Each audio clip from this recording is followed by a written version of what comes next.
கர்த்தருடைய பரிசுத்த நாமம் மகிமைப்படுவதாக. எனக்கு ஆண்டவர் இப்படிப்பட்ட ஒரு வாய்ப்பை கொடுத்ததுக்காக நான் தேவாதி தேவனை நான் ஸ்தோத்தரிக்கிறேன், துதிக்கிறேன். அந்த Christ calling TV pastor Daniel அவர்களுக்கும் மனதார நான் நன்றி செலுத்துகிறேன். என்னையும் ஆண்டவர் சிறு சாட்சியாக நிறுத்தின கர்த்தருடைய நாமத்துக்கு மகிமை உண்டாகட்டும். எனக்கு அன்பான நேயர்களே, என்னுடைய வாழ்க்கையில் நடந்த நான் பிறந்தது முதல் வளர்ந்து வந்து இவ்வளோ நாள் வரைக்கும் இருந்த காரியங்களை சாட்சியாய் பகிர்ந்து கொள்ள தேவன் கொடுத்த வாய்ப்புக்காக நான் நன்றி செலுத்துகிறேன். இதை கேட்டு நீங்களும் ஜீவனுள்ள வாழ்க்கையை வாழ்ந்து தேவனுடைய நாமத்தில் வாழ்ந்து சுகித்திருப்பீர்கள் என்று நான் விசுவாசிக்கிறேன்.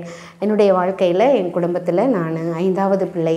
என்னுடைய அம்மா அப்பா எல்லாருமே விவசாய குடும்பங்கள். எங்கள் அப்பா வந்து ஹிந்துஸ், எல்லாருமே ஹிந்துஸ் தான் பரம்பரையாக. ஆண்டவர் வந்து எங்களை மாத்திரம் இப்பொழுது தெரிந்து எடுத்த அவருடைய தயவுக்காய் நான் தேவனை ஸ்தோத்தரிக்கிறேன், துதிக்கிறேன். என்னுடைய வாழ்க்கையில் எங்கள் அப்பா பேர் முத்துமாடசாமி நாடார். எங்கள் அப்பாவுடைய அப்பா பேர் வந்து ஐயாவு நாடார். எங்கள் அம்மாவுடைய அப்பா பேர் சுப்பையா நாடார். எங்கள் அம்மாவுடைய அப்பா பேர் வந்து திருவர நாடார். இந்த மாதிரி நாங்கள் ஒரு இந்து ஃபேமிலியை சேர்ந்தவர்கள். எங்களை இந்து முறைப்படி தான் எங்களை வளர்த்தாங்க.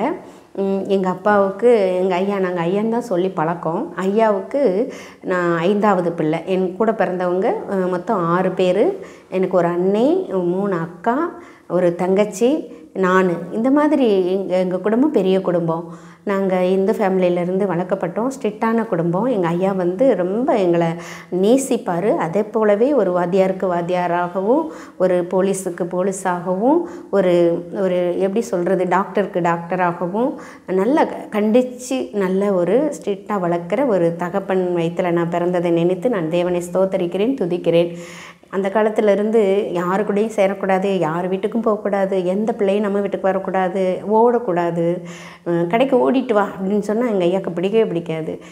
பார்த்து பதறாமல் போயிட்டு வா அப்படி தான் சொல்லணும். ஏன் இப்போது சொல்லும் போதே ஓடிட்டு வான்னு சொல்கிறீங்க, பிள்ளைங்க கீழே விழுந்துடக்கூடாதுன்னு ரொம்ப அக்கறை உள்ள தாய் தகப்பன் எனக்கு அம்மா அப்பா ஆண்டவர் கொடுத்ததுக்காக நான் தேவனை ஸ்தோத்தரிக்கிறேன்.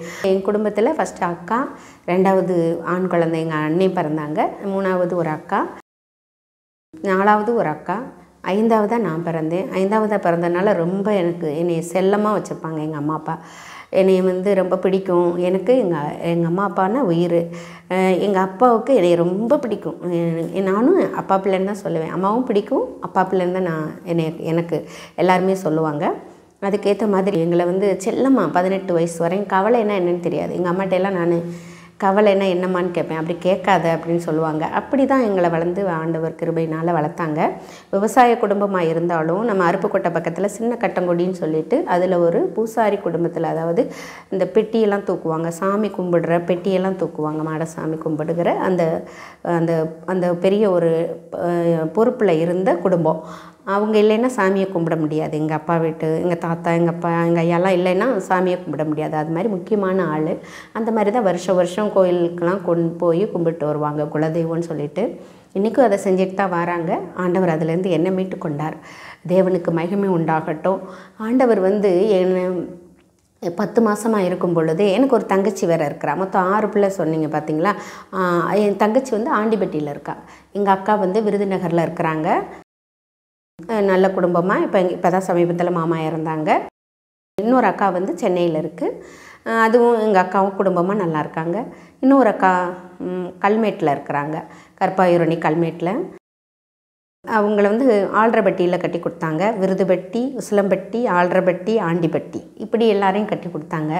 என்னை மாத்திரம் ஆண்டவர் மதுரையிலேயே பிறக்க வைத்து மதுரையிலேயே நான் வாழ்வதற்கு ஒரு வாய்ப்பை கொடுத்துருக்குறாரு. அதில் எனக்கு ஒரு பெரிய சந்தோஷம். ஆண்டிப்பட்டியில் தங்கச்சி, அவளும் கணவன் பிள்ளைகளோட நல்லா இருக்காங்க. எல்லாருமே சம்மந்தம் பண்ணி குடும்பமாக இருக்காங்க. ஆசீர்வாதமாக கர்த்தருக்கு மகிமை உண்டாகணும். இம்மட்டும் ஜீவனை காத்து கொடுத்த தேவனுக்கு ஸ்தோத்திரம். கொரோனாலெல்லாம் எல்லாத்தையும் ஆண்டவர் தப்பி வச்சார். எங்களையும் தப்பி வைத்தார், எங்கள் குடும்பங்களையும் தப்பி வைத்தார்.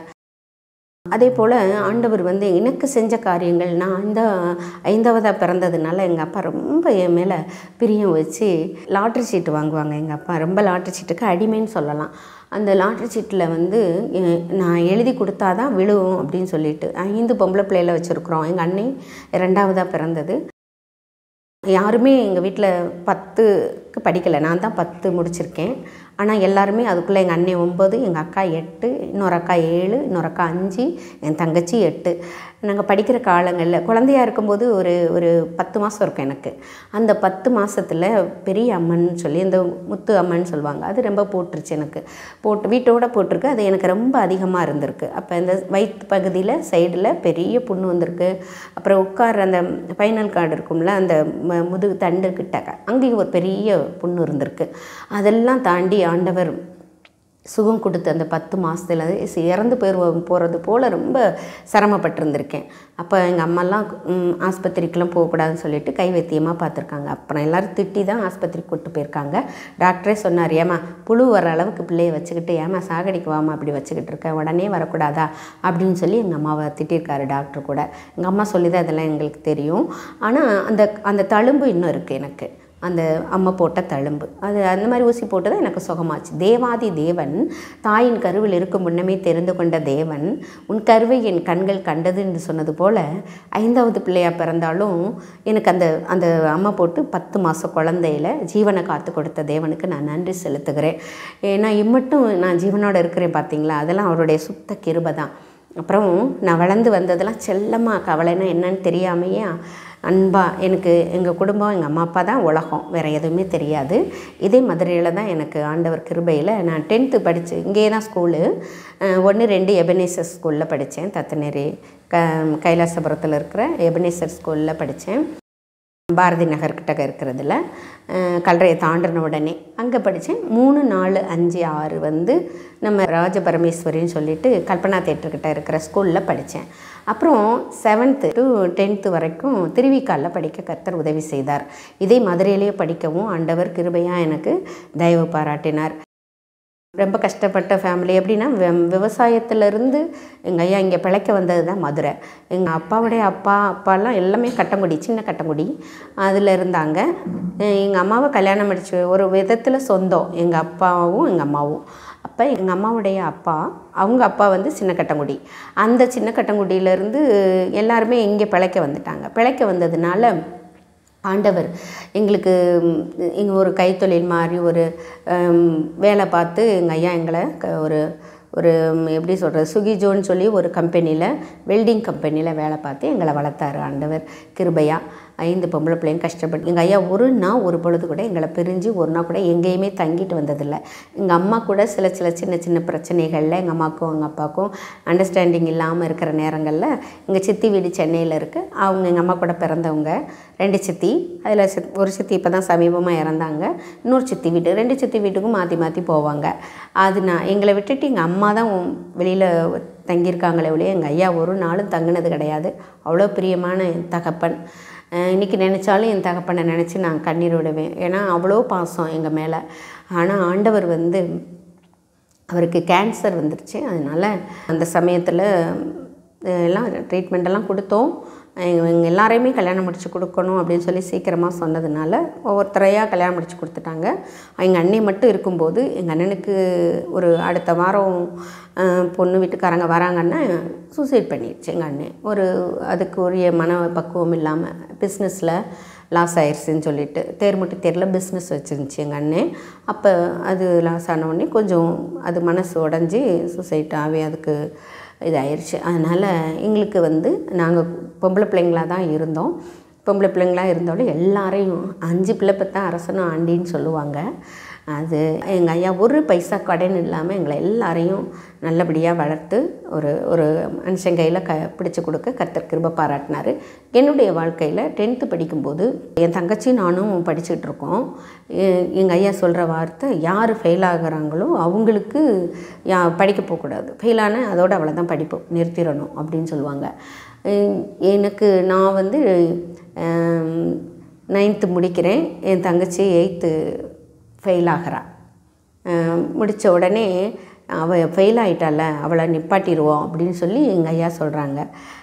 எல்லாரையும் அப்படி தானே, என் 7th படிச்சுட்டு இருக்கும்போதே ஃபெயிலானால் அவ்வளோதான், அவங்கவுங்க சேட்டை பண்ணால் படிக்க வேண்டாம், தறி வேலை, தப்பா சுற்றுற வேலை எல்லாமே பார்த்துக்கலாம் அப்படின்னு சொல்லி அப்படி விட்டுருவாங்க. ஆனால் என்னை மட்டும் நான் 9th பாஸ் ஆகியிருக்கேன், 8th என் தங்கச்சி ஃபெயில் ஆகியிருக்கா. அந்த சமயத்தில் எங்கள் ஐயா சொல்கிறாங்க, அக்கா ஒத்தையில் போகும்லம்மா, அதனால் இந்த வருஷம் நீ படி அப்படின்னு சொன்னாங்க. அது எனக்கு அது ஒரு பெரிய ஸ்லாக்கியம், எனக்கு கிடைச்ச ஒரு கிருபை. எங்கள் அப்பா என் மேலே பாசம் வச்சு ஃபெயிலான தங்கச்சிக்கும் ஒரு படிப்பை கொடுத்தாரு. அதே மாதிரி நான் 10th ஃபெயில் ஆகிட்டேன். ஆனால் என் தங்கச்சி 8th பாஸ் ஆகிட்டா. பாஸ் ஆன பிள்ளையே படிக்க வைக்கணும்ல. நான் ஃபெயில் ஆன உடனே என் தங்கச்சியும் படிப்பை நிறுத்திட்டார். அவ்வளோ பாசம்.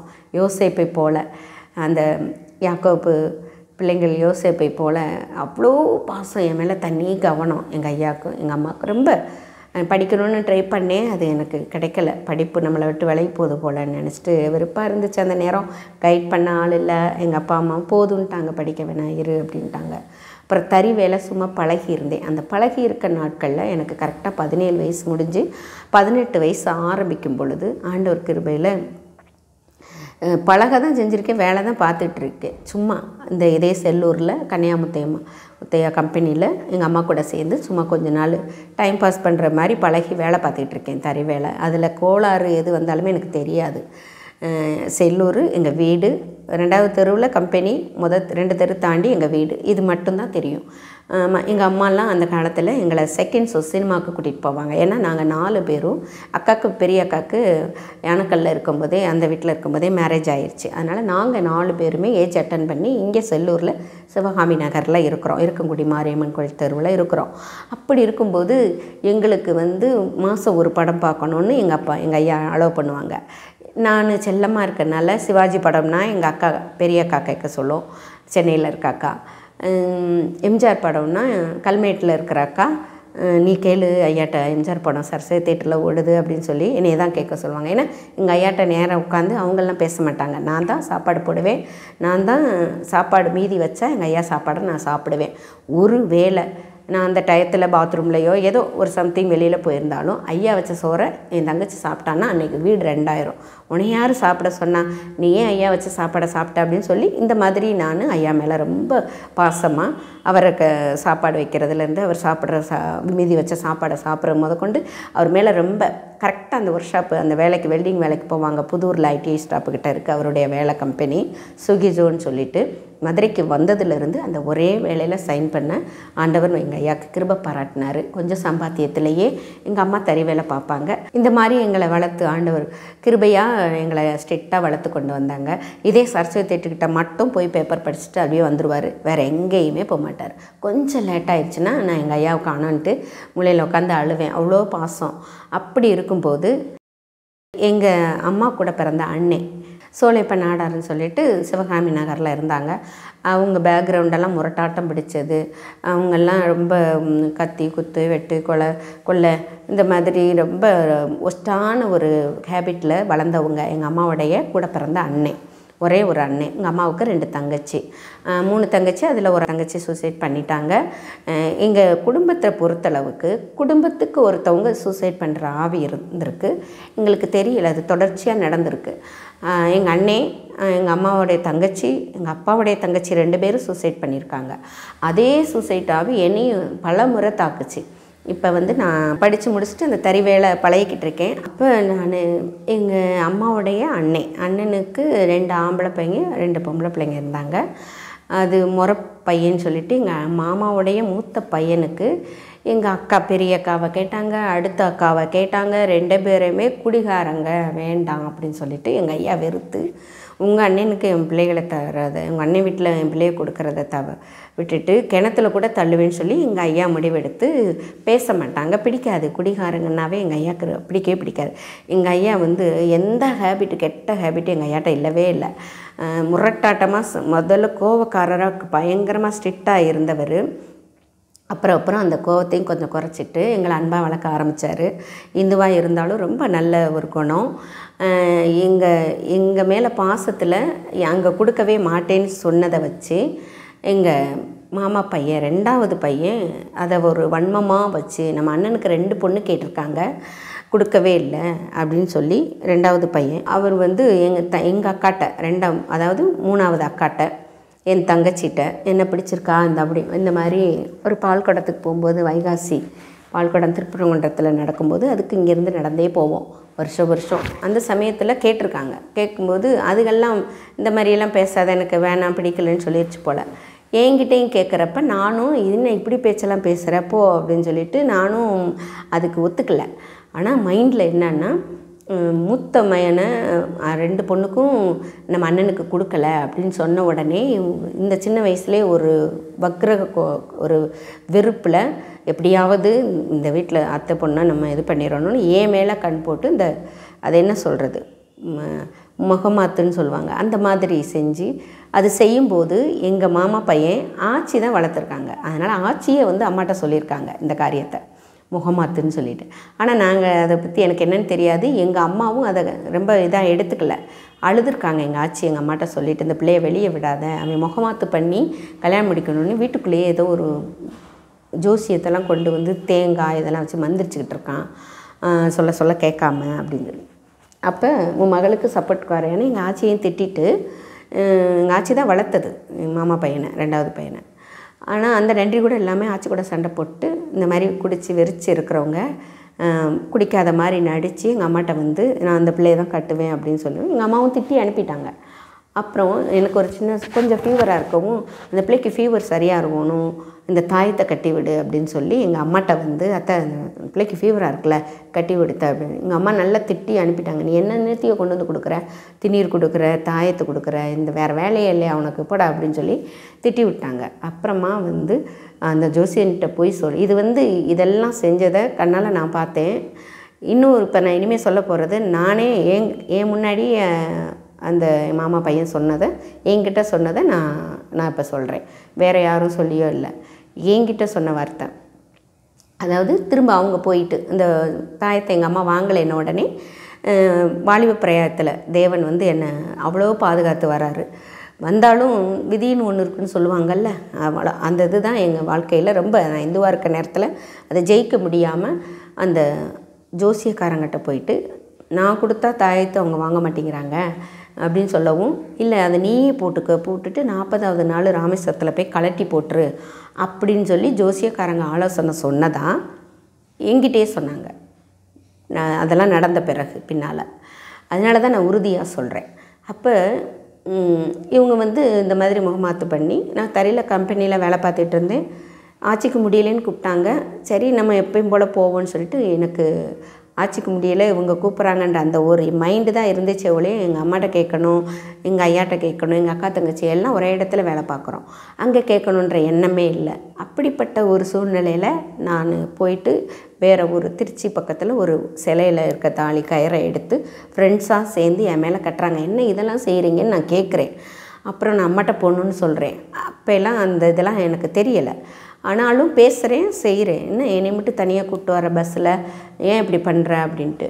வெளியே தெரிஞ்சிடாமல் ஆட்டோவில் எல்லா பசங்களாம் மறைச்சிக்கோங்க, யாராவது சந்தேகப்பட்டாங்கன்னா கடத்திட்டு போகிறாங்க அப்படின்னு சொல்லி போலீஸ் பிடிச்சிருவாங்க, இங்கிட்ட தான் யானைக்கல்ல அவங்க சித்தப்பா கடை வச்சுருக்காரு, பார்த்து போகணும் அப்படிலாம் சொல்கிறாங்க. ஆட்சிக்கு முடியலன்னு எங்கெல்லாம் கூட்டிகிட்டு வரீங்கன்னு சொல்லிவிட்டு நான் சொல்கிறேன். அப்புறம் அன்றைக்கே நைட்டே அம்மாட்ட போகணுன்னு சொல்கிறேன், விடலை.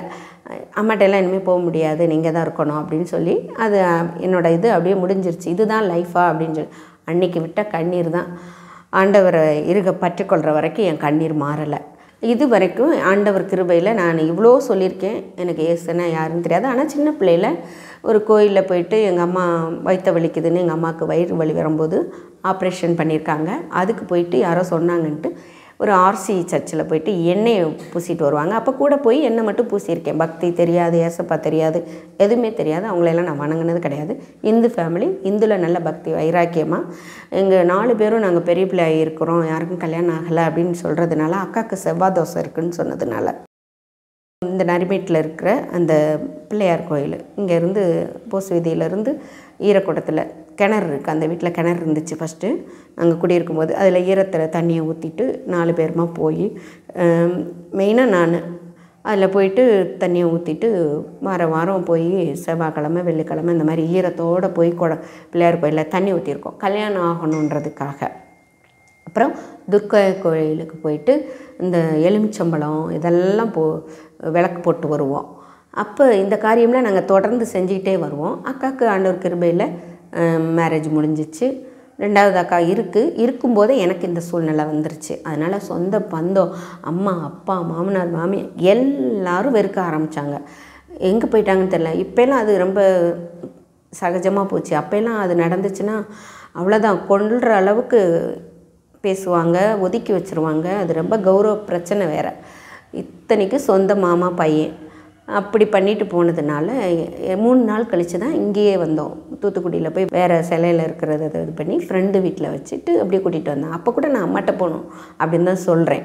ஆனால் அது அப்படிலாம் போகக்கூடாது, போனாலும் சேர்த்துக்கிட மாட்டாங்க, நீங்கள் தான் இருக்கணும் அப்படின்னு சொல்லி அப்படிலாம் முடிஞ்சு கல்யாணம் ஆகி 2 வருஷம் நான் கரெக்டாக 2 மாதம். அந்த 2 மாதம்தான் உண்மையாக அன்பாக இருக்கிறத நான் உணர்ந்தேன். கல்யாணம் ஆகி அந்த 2 மாதத்துலேயே அவங்க வீட்டு பிரச்சனைன்னு சொல்லிட்டு சாராய கடையில் பிரச்சனை, அண்ணன் போகிறாருன்னு சொல்லி இவரும் துணைக்கு போய் மாமா பையன் சின்னவரும் போய் 2 பேரும் சண்டை இட்டதுனால போலீஸில் பிடிச்சிட்டு போயிட்டாங்க. பிரச்சனையாகி ஜெயிலில் வைக்க இவரும் கூடயே போகணுனால இவரையும் போட்டு ஜெயிலில் வச்சுட்டாங்க. நான் யாரும் என் கூட பேச மாட்டாங்க, எல்லாராலும் கைவிடப்பட்டிருக்கேன், எல்லோரும் தேடி இருக்காங்க. எல்லோரும் எங்கள் அப்பாலாம் எங்கள் ஐயாலாம் ரயிலில் விழ போயிருக்காரு. அவமானம் தாங்க மாட்டேன், நம்ம பிள்ளை செல்லமாக வளர்த்தோம், இப்படி போயிடுச்சு, நம்ம பேரை கெடுத்துட்டு போயிடுச்சுன்னு சொல்லி ரயிலில் விழ போயிருக்காரு எங்கள் ஐயா. ஆண்டவர் அதிலேருந்து கிருபையாக காப்பாற்றிருக்கிறார். இந்துவாக இருக்கும்போதே ஆண்டவர் ஒவ்வொருத்தருக்கும் ஒவ்வொரு பலனையும் கிருபையையும் சமாதானத்தையும் ஒரு பாதுகாப்பையும் கொடுத்து வைக்கிறார். அது யாராக இருந்தாலும் அதே மாதிரி எங்கள் ஐயா இந்துவாக இருக்கும்போதும் ஏசப்பா அந்த ஜீவனை காப்பாற்றி கொடுத்துருக்குறாரு. இன்னும் ஒரு பிள்ளை இருக்குல்ல, அதை கரை சேர்க்கணும்ல அப்படின்னு சொல்லி ஆண்டவர் அப்போவே எங்கள் ஐயா கூட பேசியிருக்காரு. ஆண்டவர் தான் பேசுகிறாருன்னு எங்கள் ஐயாவுக்கு தெரியாது. எங்கள் ஐயா இந்து, ஆனாலும் ஆண்டவர் அந்த சொசைட்டிலேருந்து எங்கள் ஐயாவை பாதுகாத்து கொண்டு வந்தார். எங்கள் அம்மா அரளி விதையை குடித்து இறக்க போனாங்க. நிறையா தள்ளி ரொம்ப எல்லா வீடே ஒரே நான் இல்லாததுனால இறந்த வீடு மாதிரி துக்கமாக இருந்தது. பல வருஷங்கள் அதை தாங்கவே முடியாத ஒரு பெரிய துக்கம். எங்கள் அம்மாவும் கேவலம் தாங்க மாட்டாமல் அதை செய்ய போயிருக்காங்க. அதிலேருந்து எங்கள் அம்மாவும் இந்து தான், ஏசப்பாவை பற்றி தெரியாது. எல்லோரும் சொன்னாங்கன்ட்டு வயிற்று வலி வர்ற நேரம் ஆர்சி இதில் போயிட்டு ஒரு எண்ணெய் வச்சுட்டு வருவாங்க, அவ்வளவுதான். ஆனால் இந்து இதில் ரொம்ப பக்தி, திருப்பரங்குன்றம் முருகன், மாரியாத்தா, அந்த மாதிரி நிறைய காரியங்களில் அதை பற்றி செய்கிறதில் ரொம்ப தீவிரமாக இருப்பாங்க. அப்புறம் அதில் தாலியை கலட்டி போடுறது எங்கள் ஐயாவுக்கு முடியலை, ரொம்ப முடியாமல் போச்சு. அப்போ எல்லாம் தாலி எங்கள் அம்மா பக்தியில் கலட்டி போட்டாங்க திருப்பரங்குன்றம் அந்த கோயிலுக்கு.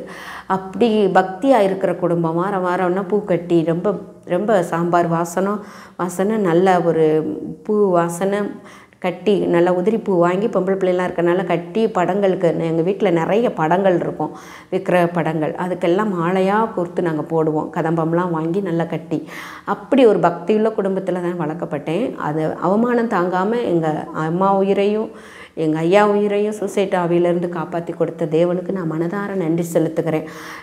எங்கள் ஐயா 60 வயசில் தான் கேன்சரில் இறந்தார்.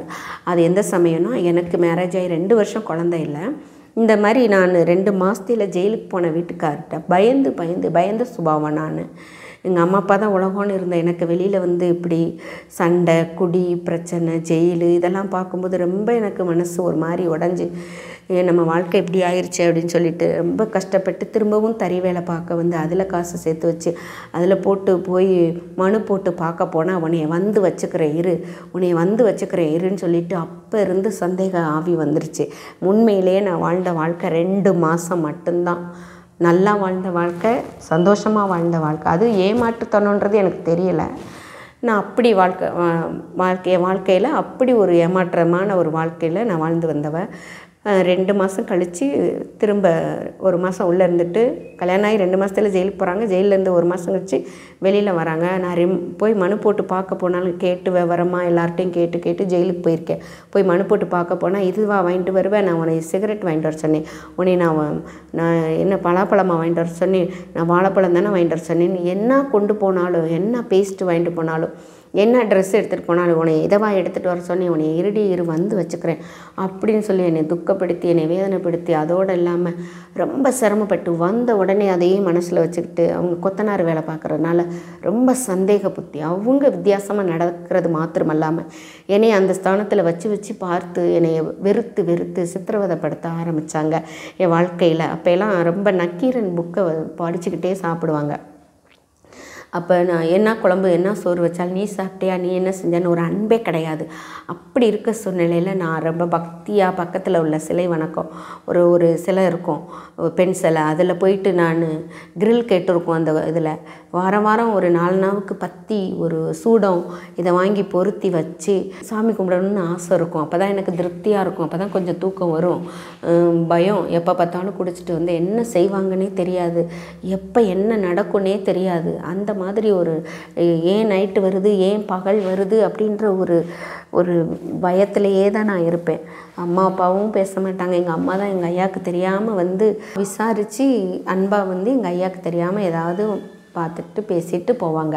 மற்றபடி எந்த அன்பும் கிடையாது எங்கிட்ட. எங்கள் மாமா, தாய் மாமா, ஒய்ஃப் யாருமே பேச மாட்டாங்க என் கூட. இந்த மாதிரி சூழ்நிலையில் நான் டெய்லி, அதாவது வாரம் செவ்வாய் வெள்ளி பக்கத்தில், வீட்டு பக்கத்தில் அந்த தத்தநேரி அந்த பாலம் முடிகிற இடத்துல அந்த ஒரு கோயில் இருக்கும். அந்த இடத்துல நான் குடியிருந்தேன். சொந்த வீட்டில் தான் இருந்தோம், கூரை வீட்டில். அப்போ நான் போய் அந்த பத்தி அந்த சூடம் இதை பொருத்தும் போது காற்றடிக்கும். அந்த கிரில் கேட்டு போட்டிருக்கோம், அதை அடைச்சிருவேன். ஒரு ஸ்க்ரீன் மாதிரி போட்டிருக்கோம், அதையும் எடுத்து விட்டுருவேன். அது நின்றுக்கிட்டு இருக்கும். ஒரு 1.5 அடி 2 அடியில் நின்றுக்கிட்டு இருக்க சிலைக்கிட்ட போயிட்டு அழுவேன், கண்ணீர் விட்டு அழுவேன். புருஷனை திருத்தி கொடுக்க மாட்டியா, எனக்கு மட்டும் ஏன் இந்த வாழ்க்கை, நான் எப்போதும் அழுதுகிட்டே இருக்கனே அப்படின்னு சொல்லிட்டு பேசுவேன். அப்போ அது யதார்த்தமாக காற்றடிச்சு அந்த சூடம் அமரும் பாருங்களேன். அப்போ கூட நான் என்ன செய்வேன், என்னை பிடிக்கலையா, என் சூடத்தை நீ ஏற்றிக்கிட மாட்டேங்கிறியே அப்படின்னு சொல்லிட்டு அழுதுருக்கேன். எனக்கு ரொம்ப தெய்வம்னா பிடிக்கும், பேசுவேன். ஸ்கூல் டயத்துல எல்லாம் கூட போகும்போதே பிள்ளையார் கோயில் எங்கெங்கே இருக்கோ அங்கே செருப்பை கழட்டி போட்டு ரோட்டில் என் தங்கச்சி கூட கிண்டல் பண்ணுவாள், ஓவராக பண்ணாது அப்படின்ட்டு. செருப்பை கழட்டி போட்டு இப்படி 3 உக்கி போடுவேன், இப்படி தலையில் கொட்டிக்கிடுவேன் இந்த இதை பார்த்தோன்னே. அப்படி ஒரு பக்தியாக இருப்பேன், பேசுவேன். அது ரொம்ப எனக்கு படிப்புனா ஆசை. நல்லா ஞானமாக படித்து 10 வரைக்கும் படிக்க உதவி செஞ்சார் ஆண்டவர். வந்து அந்த நேரங்களில் என்னை அப்பயுமே பாதுகாத்து வந்தார். இப்படிப்பட்ட சூழ்நிலையிலையும் ரொம்ப கொடுமை தாங்க மாட்டாமல் நான் பக்தியாக இருந்தாலும் கல், அது வந்து சிலை, அது வந்து கண் இருந்து பார்க்காது, காது இருந்து கேட்காது, வாய் இருந்து பேசாது, கை இருந்து தொடாது, கால் இருந்து நடவாது என்று சொன்ன அந்த வேத வாக்குத்தத்தத்தின்படி, அந்த வசனம் பைபிளில் போட்ட வசனத்தின்படி அதுக்கு ஒன்றும் தெரியலை. நான் போய் பேசியிருக்கேன். அதை ஆண்டவர் பார்த்துக்கிட்டே இருந்திருக்கிறாரு. நம்ம தாயின் கருவில் உருவாகும் முன்னமே தேவன், நம்ம வந்து முன்குறித்த தேவன், நம்மளை என்ன செய்கிறோம், நம்ம எப்படி சூழ்நிலையில் போகிறோம், எல்லாவற்றையும் அறிந்த தெய்வம், நம்ம கூடவே இருந்து பார்க்குற தேவனாக இருக்கிறார். நமக்கு தான் தெய்வத்தை கண்டுபிடிக்க சில காலங்கள், சில வயசுகள் ஆகுதே ஒழிய, ஜீவனுள்ள தேவன் நம்மை தாயின் கருவில் இருக்கும் முன்னே தெரிந்து கொண்ட தேவன். உன் கருவை என் கண்கள் கண்டது என்று சொன்னது போல் நம்முடைய அம்மாவுடைய கருவெல்லாம் கண்டதுனால தான் நம்மெல்லாம் வந்து பிறந்திருக்கோம். ஆனால் ஆண்டவர் வந்து என்னைய முன்குறித்த தெய்வம். பக்தி உள்ளவர்களை கர்த்தர் தமக்கென்று தெரிந்து கொண்டாருன்னு ஒரு வேத வசனம் இருக்குது. அதே மாதிரி இதெல்லாம் ரொம்ப பக்தி இல்லை என்னை பொறுத்தளவு. இது எனக்கு இதை தான் நம்பிட்டு இருப்பேன், அவ்வளோதான். மாவிளக்கு எடுத்திருக்கேன், முளைப்பாரி போட்டு இந்த மாதிரி காரியங்கள்லாம் நிறைய செஞ்சுருக்குறோம் வாலிப பிரயாயத்தில். அப்போ இது நானாக சித்திரவதைப்படும் போது இந்த சிலைக்கிட்ட பேசின காரியங்கள் அதை மறக்கவே முடியாது. அப்போ நீ மட்டும் சிரிச்சிட்டே இருக்க, நான் எப்போதும் அழுதுகிட்டே இருக்கேன் அப்படின்னு சொல்லி அவர்கிட்ட பேசுவேன். அப்புறமா அதை வந்து பொருத்திட்டு கும்பிட்டு அழுதுட்டு வந்துடுவேன். வந்தால் வீட்டுக்கு ஏண்டா போகிறோன்னு இருக்கும், கோயிலே இருந்துடக்கூடாதான்னு இருக்கும். அப்புறம் இந்த மாதிரி நிறைய காரியங்கள், குடிச்சிட்டு வந்து மாட்டை அடிக்கிறது மாதிரி, பாம்பு அடிக்கிறது மாதிரி, மட்டக்கம்பை வச்சு அடித்து சித்திரவதை என்னால் தாங்கவே முடியாது. எத்தனையோ தடவை இந்த செல்லூர் போலீஸ் ஸ்டேஷனுக்கு அடித்தாங்காமல். ஏன்னா யாரும் கேட்குறக்கு மனுஷர் இல்லை. போலீஸ்கிட்ட சொன்னால் அவங்களாவது காப்பாற்றி கொடுப்பாங்களா அப்படின்னு சொல்லி அங்கெல்லாம் ஓடியிருக்கேன். அந்த மாதிரி என்னுடைய வாழ்க்கையில் நிறைய ஹஸ்பண்டுக்கும் எனக்கும் மிஸ் அண்டர்ஸ்டாண்டிங் வந்து ரொம்ப என்னைய அவர் சந்தேகப்படுவார். சில காரியத்தில் தவறான உறவுகளில் நான் பார்த்து சந்தேகப்பட்டு வாழ்க்கையை பிடிக்காமல் போச்சு. எங்கள் வாழ்க்கையில் 2 வருஷம் கழித்து ஒரு குழந்த, என் பையன் பிறந்தான். 2 வருஷம் நான் காத்திருக்கக்குள்ளே அவ்வளோ சித்திரவதை. என்ன உனக்கு என்ன, நீ என்ன மலடியா அப்படிலாம் சொல்லி கொடுமைப்படுத்தி என்னைய ரொம்ப வேதனைக்குள்ளாக்கி ஸ்டேஷனுக்கெல்லாம் 2-3 தடவை ஃபஸ்ட்டு தடவை போனப்போ உடனே போலீஸ் வந்து பிடிச்சிட்டு போயிட்டாங்க. ஏன் பொம்பளை பிள்ளையை போட்டு இந்த பாடுபடுத்துகிற அப்படின்னு சொல்லிட்டு ஜட்டி மட்டும் போட்டு அவங்க அடிக்கிறதுக்கு ரெடி ஆகிட்டாங்க. 2-3 அடி அடிச்சிட்டாங்க போல் நான் வரக்குள்ளே. ஆனால் நான் போனேன், அதுக்கப்புறம் தான் நான் போகிறேன். அவங்க பிடிச்சிட்டு போயிட்டாங்க ஃபஸ்ட்டு. நான் போகிறேன், நீ கையெடுத்து கும்பிட்டு நான் நீ அடிக்க மாட்டேன் விட்டுற சொல்லு அப்படின்னு சொல்லி சொல்கிறாப்புல. நான் சார் அடிக்கிறது தாங்க முடியல, சார் கொஞ்சம் புத்திமதி சொல்லி அனுப்புங்க சார் அப்படின்னு சொல்கிறேன் போலீஸ்கிட்ட, செல்லூர் போலீஸ் ஸ்டேஷனில். அவங்க என்ன இதுனா கட்ட பஞ்சாயத்தாமா, அடியும் உங்கள் வீட்டுக்காருக்கு கொடுக்கக்கூடாதுன்ற, இவ்வளோ சித்திரவதையெல்லாம் சொல்கிற அப்படின்னு சொல்லி. அப்போ எனக்கும் ஆண்டவர் அப்போ மனிதாபிமானத்தை கொடுத்துருந்துருக்காரு, நம்மள்கிட்ட அடி வாங்கக்கூடாது அப்படின்னு சொல்லிட்டு. அப்புறம் ஏற்கனவே 2-3 தடவை அடிச்சிட்டாங்க போல்.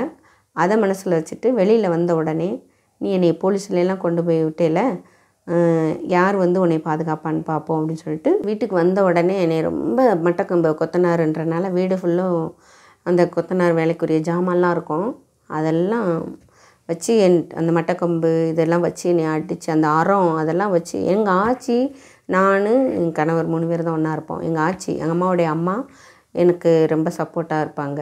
அடிக்காத அவள் என்னடா செய்வா அப்படின்ட்டு. அதுவும் தாண்டி மகப்பிள்ளைன்னு சப்போர்ட்டுக்கு வரையான்னு சொல்லிட்டு ரொம்ப அடித்து சித்திரவதை.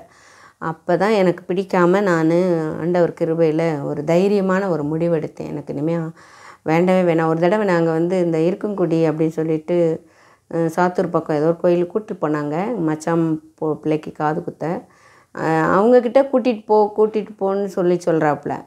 நான் கேட்டால், நீ போனேன்னா காலை ஒடிச்சிருவேன் அப்படின்னு சொல்கிறாப்புல. இதை நான் சொன்னேன், மூத்தார் மச்சான்ட்ட சொன்னேன் நான், இந்த மாதிரி இப்படி பண்ணுறாங்க அப்படின்ட்டு.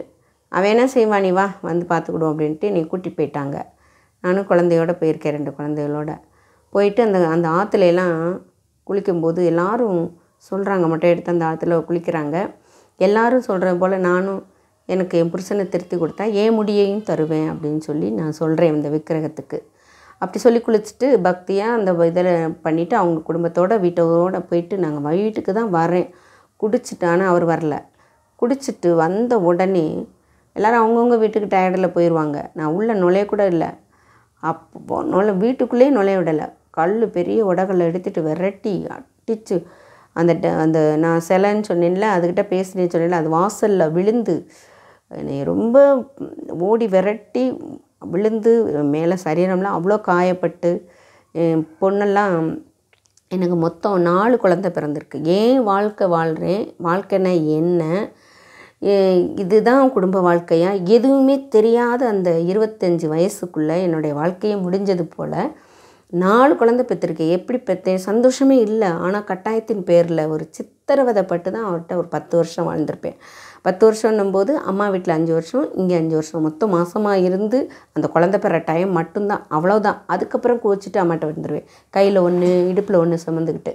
இந்த மாதிரி நான் வாழ்க்கையில் 10 வருஷமும் நரக வேதனைப்பட்டு, சொந்த தாய்மாமா பையனை மேரேஜ் முடிஞ்ச அந்த நிமித்தம். ஆனால் ஆண்டவர் கொடுத்த 2 பிள்ளைங்க, மொத்தம் 4, 2 பிள்ளைங்க கால்ரா வந்து இறந்துட்டாங்க. அப்போ எனக்கு ரொம்ப அழுதுகிட்டே இருந்தேன். குழந்தையிலே 10 மாதத்தில் ஒரு குழந்த பையன், மூத்த பையன், 2வது ஒரு குழந்த, 3வது ஒரு குழந்த. 3வது தான் என் பொண்ணு ஹேமா. 2வது குழந்தைக்கு கவிதான்னு பேர் வச்சுருந்தேன். 4வது குழந்தைக்கு சத்யான்னு பேர் வச்சுருந்தேன். நான் 2 குழந்தை இறந்துருச்சு. 2 குழந்தையுமே லூஸ் மோஷன் போய் இறந்துட்டு, கால்ரான்னு சொல்லுவாங்க அந்த இதில். ஏன்னா வசதி வாய்ப்பு இல்லை, எனக்குன்னு ஒரு பைசா கூட செலவு பண்ணதில். 4மே சுகப்பிரசவம். தேவாதி தேவன் பிரசவத்தை தடுப்பேனோ என்று சொன்ன தெய்வம், பெறப்பண்ணுகிறவராகிய நான் பெறப்பண்ணாமல் இருப்பேனோ என்று சொன்ன இயேசு ராஜா, நான் இந்துவாக இருக்கும்போதே எனக்கு சுகப்பிரசவத்தை, அப்படி ஒரு சத்தான உணவு எதுவும் சாப்பிட்டு வளராமல் இருக்கும்போதே என்னையும் தாயும் செய்யும் சுகப்பிரசவமாக பெற்றெடுக்க உதவி செய்தார், பலன் தந்தார். ஏன் இதை உங்கள்கிட்ட நான் சொல்கிறேன்னா, அவ்வளோ காரியங்கள். 2 குழந்தை இறந்த பிறகு கண்ணீரோடு துக்கத்தோடு நான் இருந்தேன். அப்போ என்கிட்ட முகமுகமாக அந்த டெவில் மடப்புறம்னு சொல்கிற அந்த இதுக்கு நாங்கள் போய் தொட்டிலெலாம் கட்டி போட்டு வந்தோம். அந்த 2 வருஷம் குழந்தை இல்லைன்ட்டு ஐயப்பனுக்கு அந்த இதுக்கெலாம் போயிட்டு வருவாங்க. இப்படி பக்தியாக தான் இருப்பாங்க. ஆனால் அந்த மாலை போட்டுக்கிட்டுமே குடிச்சிட்டுமே அடிச்சிட்டு இருப்பாங்க. ரத்தமாக இருக்கும். எனக்கு எங்கேயாவது மண்டையில் உடஞ்சி ரத்தம் வரும், கண்ணில் குத்தி அப்படியே ரத்த கட்டாயிரும், பச்சை கலராக இருக்கும். எல்லா விதத்துலையுமே சித்திரவதையை மட்டும்தான் அனுபவித்தேன். ஒரு அன்பு பாசம் எதுவுமே கிடையாது. அப்போ எங்கே போகணுன்னு தெரியாது, டிவி இருக்காது, பக்கத்து வீட்டுக்கு யார் வீட்டுக்கும் போக முடியாது, வீட்டுக்குள்ளேயே தான் இருப்பேன் நான். எப்படா வருவார், இரவும் பகலும் ஏன் வருதுன்னு நினப்பேன். அப்போ தான் 3 தடவை நான் சூசைட் அட்டன் பண்ண நான் ட்ரை பண்ணேன். ஆண்டவர் கிருபையாக பாதுகாத்தார். 3வது தடவை 10 லிட்டர் மண்ணெண்ணெய் ஊற்றிட்டு எங்கள் அம்மாவே எனக்கு சொல்லி கொடுத்தாங்க, ரொம்ப சித்திரவதைப்படுத்துகிறாங்கள, என் மேலே இருக்க பாசத்தில் தான், வேண்டா வெறுப்பில் இல்லை. எங்கள் ஐயாவுக்கு பிடிக்கலை, எங்கள் சொந்த பந்தம் எல்லோரும் ஒதுக்கிட்டாங்க. எங்கள் அம்மா அப்போக்கப்போ போயிட்டு வரும்போது இந்த அடித்து சித்திரவதைப்படுத்துறத சொல்லுவேன், அழுதுகிட்டே போவாங்க. அவங்க ஒரு ஆலோசனை சொன்னாங்க. இந்து தான் அப்போ எங்கள் அம்மா. நானும் அப்போ இந்துவாக தானே இருந்தேன். அப்போ அம்மா சொல்கிறத கேட்போன்னு சொல்லிட்டு, நீ இந்த கூரை வீடு சொந்த வீடு தானே, மண்ணெண்ணெய் ஊற்றிட்டு அவனை கட்டி பிடிச்சிரு, அவனும் செத்து போட்டும், நான் பிள்ளைங்களை ஹாஸ்டலில் விட்டு கூட நான் வளர்த்துக்கிறேன், பிள்ளைகளை வெளியே தள்ளிட்டு நீ அப்படி இறந்துரு அப்படி சொன்னாங்க. அதுபடியே செய்வோன்ட்டு ஃபஸ்ட்டு ஒரு தடவை மண்ணெண்ணெய் ஊற்றினேன். அப்பையும் வந்து கதவை தட்டிட்டாங்க. ஒரு மாதிரி காப்பாற்றப்பட்டேன். ஒரு தடவை சூசைட் பண்ண போனேன். ஒரு தடவை ட்ரெயினில் உழவு போனேன். எல்லா தடவையும் தேவன் என்னை இம்மட்டும் காத்து ஜீவன் சுகம் பலனை தந்து உங்களோடு சாட்சியாக பகிர்ந்து கொள்ள கர்த்தர் கிருபை பாராட்டியிருக்காரு. அந்த சமயத்தில் நான் 10 லிட்டர் மண்ணெண்ணெய் ஊற்றிட்டேன். சும்மா கூட இருந்திருக்கலாம்ல. ஒரு தீக்குச்சி எனக்கு உயிரே பெருசாக தெரியல. 10 லிட்டர் மண்ணெண்ணெய் ஊற்றின உடனே எனக்கு ஒரு தீக்குச்சி கிடச்சா போதும் அப்படின்ற ஒரு ஆவல் தாகந்தான் இருந்துச்சு. தீப்பெட்டி எடுத்துகிட்டு நான் பொருத்த போகிறேன். பிள்ளைங்க 2ஐயும் வெளியே விளையாட விட்டுட்டேன். என் பொண்ணுக்கு அப்போ 2 குழந்தை இறந்துருச்சு. அந்த மடப்புறம் டெவில் என் கூட பேசுது. 2 குழந்தைக்கு நீ அழுதுகிட்டே இருந்தேன்னா, இறந்ததை நினச்சி அழுதுகிட்டே இருந்தேன்னா, 2 குழந்தைய நான் தான் எடுத்தேன், இன்னும் அழுதுகிட்டே இருந்தேன்னா இருக்கிற 2 குழந்தையும் உனையும் எடுத்துக்கிடுவேன் அப்படி என்னை மிரட்டுது கனவுல வந்து. பயந்துக்கிட்டு எப்படி அந்த மடப்புறம் நிற்குமோ அது சிலையாக நிற்குது. எனக்கு தெரிஞ்சது மாம்சமாக தெரிஞ்சிச்சு. அதுக்கிட்ட இவ்வளோண்டு குட்டி பிள்ளையா தூசியாட்டம் நான் நின்றேன். அது எனக்கு அப்படியே பேசுச்சு. அந்த சரீரத்தில் மாம்சம், நாக்கு, கை, கால் அசைஞ்சு அப்படி பேசுது. பேசி என்னை பயமுறுத்தினால நான் பயந்துக்கிட்டு அழகையை கொஞ்சம் குறைச்சிக்கிட்டேன். அப்புறம் நம்மளும் இறந்துடும், நம்ம 2 பிள்ளைங்களும் இறந்துடும், இந்த மாதிரி பயமுறுத்துதே அப்படின்னு சொல்லிட்டு விட்டுட்டேன். அப்புறம் நான் தான் எடுத்துக்கிட்டேன்னு வேற சொல்லுது. குழந்தைகளை நான் தான் எடுத்துக்கிட்டேன் அப்படின்னுது. அந்த கால்ரா வந்து இறந்ததுனால அப்படிலாம் சொல்லி இது பண்ணுவாங்க போல். ஆனால் அதுவே வந்து என்கிட்ட அப்படி சொல்லவும் நான் பயந்துட்டு அழுகலை. அதுக்கப்புறம் ஆனாலும் சமாதானம் இல்லை, சந்தோஷம் இல்லை, உயிரோடு இருக்க பிடிக்கலை. இந்த மண்ணெண்ணெய் ஊற்றிட்டு நிற்கும்போது என்னோடய பையன்கிட்ட தீப்பெட்டி வாங்கிட்டு வாப்பா அப்படின்னு சொல்கிறேன். இவர் குடிச்சிட்டு இருக்கார். எங்கே இருக்காருன்னா வீட்டுக்குள்ளே ஒரு மாதிரி உழட்டிகிட்டே என்னை அடிச்சுட்டு எங்கூட போராடிட்டு எந்திக்க மாட்டாமல் இருக்கிறாரு. அப்படி இருக்கும்போது இறந்து போன ஒரு பிள்ளைக்கெல்லாம் பால் கொடுக்கும்போது, நீ என்ன என் பிள்ளைக்கு பால் கொடுக்குறேன்ட்டு அந்த பிள்ளையை தூக்கி டம்முன்னு கீழே போட்டாச்சு. பக்கத்தில் அம்மி விழுந்திருந்தால் அப்போவே இறந்துருக்கும். ஒரு பெரிய ஈய பாத்திரத்தில் அது தலைப்பட்டு அதுலேருந்து லூஸ் மோஷனாக போய் அந்த குழந்தை இறந்துருச்சு. வசதி வாய்ப்பு கிடையாது, ஒரு பழம் சாப்பிட்டது கிடையாது, ஒரு தயிர் பால் எதுவுமே சாப்பிட்டது கிடையாது. கிருபையில் வாழ்ந்துட்டு இருந்தேன். அடி வாங்காமல் ஒரு வயிற்று கஞ்சி ஊற்றுங்க, என்னை வேலைக்காரி மாரி வச்சுக்கோங்க அப்படிலாம் கேட்டேன் நான். அதுக்கு அர்த்தமே தெரியாமல் அந்த ஆள் இந்த எனக்கு எப்படி வருதுன்னு தெரில, என்னை ஆட்டோமேட்டிக்காக அந்த ஆளுன்னு வந்துருச்சு. அப்படிலாம் என்னை சித்திரவதைப்படுத்தி என்னை இது பண்ணாங்க. ஆனாலும் ஆண்டவர் வந்து அந்த நேரத்தில் நான் எனக்கு இந்த மண்ணெண்ணெய் ஊற்றிட்டு நிற்கிறேன். அப்படியே கழுத்தை பிடிச்சி நெரிச்சி அவ்வளோ குடி போதை. இங்கே வந்து நீ சூசைட் பண்ணுறியா, இங்கே வந்து நீ சாகக்கூடாது, உங்கள் அம்மா வீட்டில் போய் சாகு, என்னையே போலீஸ் பிடிச்சிட்டு போயிடுவாங்கல்ல அப்படின்னு சொல்லி என் கழுத்தை இருக்க பிடிச்சி தீப்பெட்டியை கையிலேருந்து பிடிச்சி ஈரமாயிருச்சு, பிச்சு போட்டாங்க. அது பொறுத்தாது. அதனால 4.5 வயசு பையன்கிட்ட 1.5 வயசு பொண்ணு இருக்குது, அப்போ தான் நடக்கிறான். அவகிட்ட அதை வெளியே விட்டுட்டு நான் கேட்குறேன், ஐயப்பா, என் பையன் பேர் அப்போ ஐயப்பான்னு வச்சுருந்தேன் பக்தியா, ஐயப்பா நீ வந்து பக்கத்து வீட்டில் போயிட்டு ஒரு தீப்பெட்டி மட்டும் வாங்கிட்டு வந்துருப்பா, அம்மா பொருத்தி செத்துடுறேன் அப்படின்னு சொல்லிட்டு மனசில் வச்சுக்கிட்டு தீப்பெட்டி மட்டும் அம்மாவுக்கு தேவைப்படுது, வாங்கிட்டு வாப்பான்றேன். அவனுக்கு 4.5 வயசுனால கொஞ்சம் விவரம் தெரிஞ்சிச்சு போல். நான் வாங்க மாட்டேம்மா அப்படின்னு சொல்லிட்டான். அப்புறம் எனக்கு இந்த எரிச்சல் தாங்க முடியல. 10 லிட்டர் மண்ணெண்ணையும் தலைவலியாக ஊற்றுனனால என்னோடய ஸ்கின்னெல்லாம் பொத்து போச்சு. வயிற்றுக்கிட்ட இருக்க ஸ்கின்னு, கழுத்துக்கிட்ட இருக்கிறது, முகத்தில் இருக்கிறது எல்லாமே அப்படியே பொத்து போய் ரொம்ப எரிச்சல் தாங்க முடியல. எனக்கு இருக்கவே பிடிக்கல. ஒரு நிமிஷம் ஒரு தீக்குச்சி கிடச்சா போதுன்ற ஒரே எண்ணம் மட்டும்தான் இருந்துச்சு. பிள்ளைகளோட எண்ணமோ எதுவுமே எனக்கு தெரியலை, பிடிக்கலை. அப்போ கெஞ்சி குழந்தைகிட்ட கேட்டேன். 1.5 வயசு குழந்தை என் கேமா, அவட்ட கேட்டேன், நீ போயிட்டு ராஜேஷ் வீட்டில் போயிட்டு அவங்க அம்மாட்ட ஒரு தீப்பெட்டி அம்மா கேட்டேன்னு வாங்கிட்டு வாப்பா அப்படின்னு சொல்லி. ஹேமா போகாதன்னு கத்துறான் என் பெரிய பையன். என் ஹேமா வந்து விவரம் தெரியாதனால போய் வாங்கிட்டு வந்துட்டான். வாங்கிட்டு வந்து உடனே ஆவலாக நான் அதை வாங்கி பொறுத்துறதுக்கு இப்படி வாங்குகிறேன். என் பையன் கட்டி பிடிச்சிட்டு நானாம்மா அந்த மண்ணெண்ணையோட சேரியோடு அப்படியே என்னை கட்டி பிடிச்சிக்கிட்டு அம்மா வேணாம்மா அப்படி சொல்கிறான். அப்போ நான் சொல்கிறேன், எனக்கு நீ போப்பா, ஒன்றும் இல்லைப்பா, நீ போப்பா, நீ வெளியே போய் பாப்பாவை பாரு அப்படின்னு சொல்லி சமாளித்து வெளியே அனுப்பிட்டு பொறுத்திடலாம் அப்படின்ட்டு நீ வெளியே போன்றே போவே மாட்டேறான். எங்கள் அம்மா சொல்லி கொடுத்தது 2 பிள்ளைகளையும் வெளியில் விட்டுட்டு நீ பிடிச்சி எரிஞ்சு அப்படியே அவனை கட்டி பிடிச்சதுன்னு சொல்லியிருக்காங்க. அதுபடி தான் நான் செய்யணுன்ட்டு எனக்கு எண்ணம் பூரா இருக்குது. இவன் விட மாட்டான். அந்த நேரத்தில் எனக்கு ஒன்று மட்டும் ஒரு தீக்குச்சி மட்டும்தான் தேவை. அப்போ நான் பொறுத்துன 5 நிமிஷத்தில் அவன் ஃபூன்னு ஊதிட்டான். ஊதின உடனே அணைஞ்சிருச்சு. அப்போ தான் ஆண்டவர் என்கிட்ட உள்ளான மனதில் மனசாட்சியில், அந்த மனசாட்சி தான் தெய்வம்னு சொல்லுவாங்க, அந்த மனசுக்குள்ளே ஆண்டவர் பேசினார். நீ எதுக்கு சாகிற, உன் பிள்ளைகளுக்காக வாழலாம்ல அப்படின்னு சொல்லி ஜீவனுள்ள தேவன் என் உள் மனசுக்குள்ளே பேசினார். அந்த நிமிஷத்துலேருந்து நான் வாழ்வேன், என் பிள்ளைங்களுக்காக நான் வாழ்வேன், நான் சாக மாட்டேன் அப்படின்ற ஒரு தீர்மானத்தை எடுக்க கர்த்தர் கிருபை பாராட்டினார். அன்றைக்கே நான் இந்துவாக இருக்கும்போது அவர் எப்படிப்பட்டவர், அவர் யார் எதுவுமே எனக்கு தெரியாது. அவர்கிட்ட பேசியெல்லாம் எனக்கு பழக்கம் இல்லை. ஆனால் என் பொண்ணு 3வது பொண்ணு நான் பிறக்கிற அந்த ரூமில் ஏசப்பா ஃபோட்டோ மட்டும் இருந்துச்சு. ஏசப்பான்னு கூப்பிடணுமான்னு கூட தெரியாது. நான் ஏசு உங்கள் ஃபோட்டோ இருக்குது, நீங்கள் பார்த்துட்டே இருக்கீங்க. எனக்கு எங்கள் அம்மாவும் ஊரில் இருக்காங்க, என் பக்கத்தில் இல்லை. பிரசவத்து டயத்தில் 3வது பிள்ளைக்கு சுகப்பிரசவம் தான். ஆனால் அந்த வலி வரும்போது பயந்துக்கிட்டு அம்மா கிட்டே இருந்தால் நல்லாயிருக்குமே அப்படின்னு நினைக்கிற நேரம் அம்மா இல்லை, ஒரு ஆயாமா இருந்தாங்க, ஒரு நர்ஸ் இருந்தாங்க. வெளியூர் கிராமத்திலேருந்து வந்தவங்க எனக்கு அம்மாவாக நான் இருக்கேன்ப்பா, உன் தலைமாட்டில் இருக்கேன், பயப்படாத அப்படி சொல்கிறாங்க. வேறு கிராமத்து அவங்க பிள்ளைக்கு டெலிவரி பார்க்க வந்தவங்க, வலி வரலன்ட்டு அவங்க இருக்காங்க. எனக்கு வலி வந்ததுனால துணைக்கிருக்காங்க. எங்கள் அம்மாவும் இல்லை அப்படின்னு சொல்கிறேன். நான் ஊருக்கு போயிட்டாங்க, எங்கள் அம்மா இந்த நேரத்தில் வர முடியலை அப்படின்னு அழுகிறேன். அப்போ அந்த ஃபோட்டோ, அந்த ஏசப்பா ஃபோட்டோ தான் தெரியுது எனக்கு. அப்போ எப்படி கூப்பிடணும் என்னன்னு தெரியாது. ஃபோட்டோவை பார்த்துட்டே அழுகிறேன். அப்போ ஆண்டவர் கிருபையில் 1/2 மணி நேரத்தில் சுகப்பிரசவம். என் பொண்ணு 3வது பொண்ணு பிறந்துட்டா. சுகப்பிரசவத்தில் ஒரு செலவு இல்லாமல் ஒரு 4 குழந்தை பெற்றிருக்கேன். ஒரு செலவு கிடையாது. ஒரு ஊசி மருந்து மாதமாக இருக்கும்போது இந்த தடுப்பூசி போடுவாங்க கவர்மெண்ட்டில், அது மட்டும்தான். மற்ற எந்த செலவு இல்லாமல் ஆண்டவர் என்னை கிருபையாக காத்தார். ஒரு பைசா கூட என்னை கட்டின ஆள் செலவு பண்ணதே கிடையாது. குடும்ப கட்டுப்பாடு பண்ணும்போது 4 பிள்ளை கழிச்சு எங்கள் அம்மா திட்டினாங்க, இன்னும் குடியார பையலுக்கு நீ ஏன் பிள்ளையாக பெற்று போடுற, வேண்டாம் அப்படின்னு சொல்லி. எனக்கு ஏன் பெறேன்னு கூட தெரியாது, எப்படி குழந்தை உண்டாச்சுன்னு கூட தெரியாது, பிள்ளை வழி அடுத்தடுத்து வருது அது கூட சொல்ல தெரியாது. 4 குழந்தை பெற்றிருக்கேன், எதுவுமே தெரியாது. நல்லா மொழிகி வீடு, மண் வீடு, மொழிகி மாதமாக இருக்கும்போது மொழிகி ரெடியாக இருப்பேன். அப்போ கூட எங்கள் ஆச்சி தான் நினைவுபடுத்தி இன்றைக்கி நான் ஆஸ்பத்திரிக்கு போகிற நாள் வான்பாங்க. எனக்கு ஒன்றும் செய்யலை, ஏன் கூப்பிட்றேன்னு சொல்லி போன உடனே பெற்றுருவேன். அந்த மாதிரி ஆண்டவர் என்னை கிருபையாக பாதுகாத்தார். பிரசவிக்க பண்ணுகிற தெய்வம், பெற பண்ணுகிற தெய்வம்.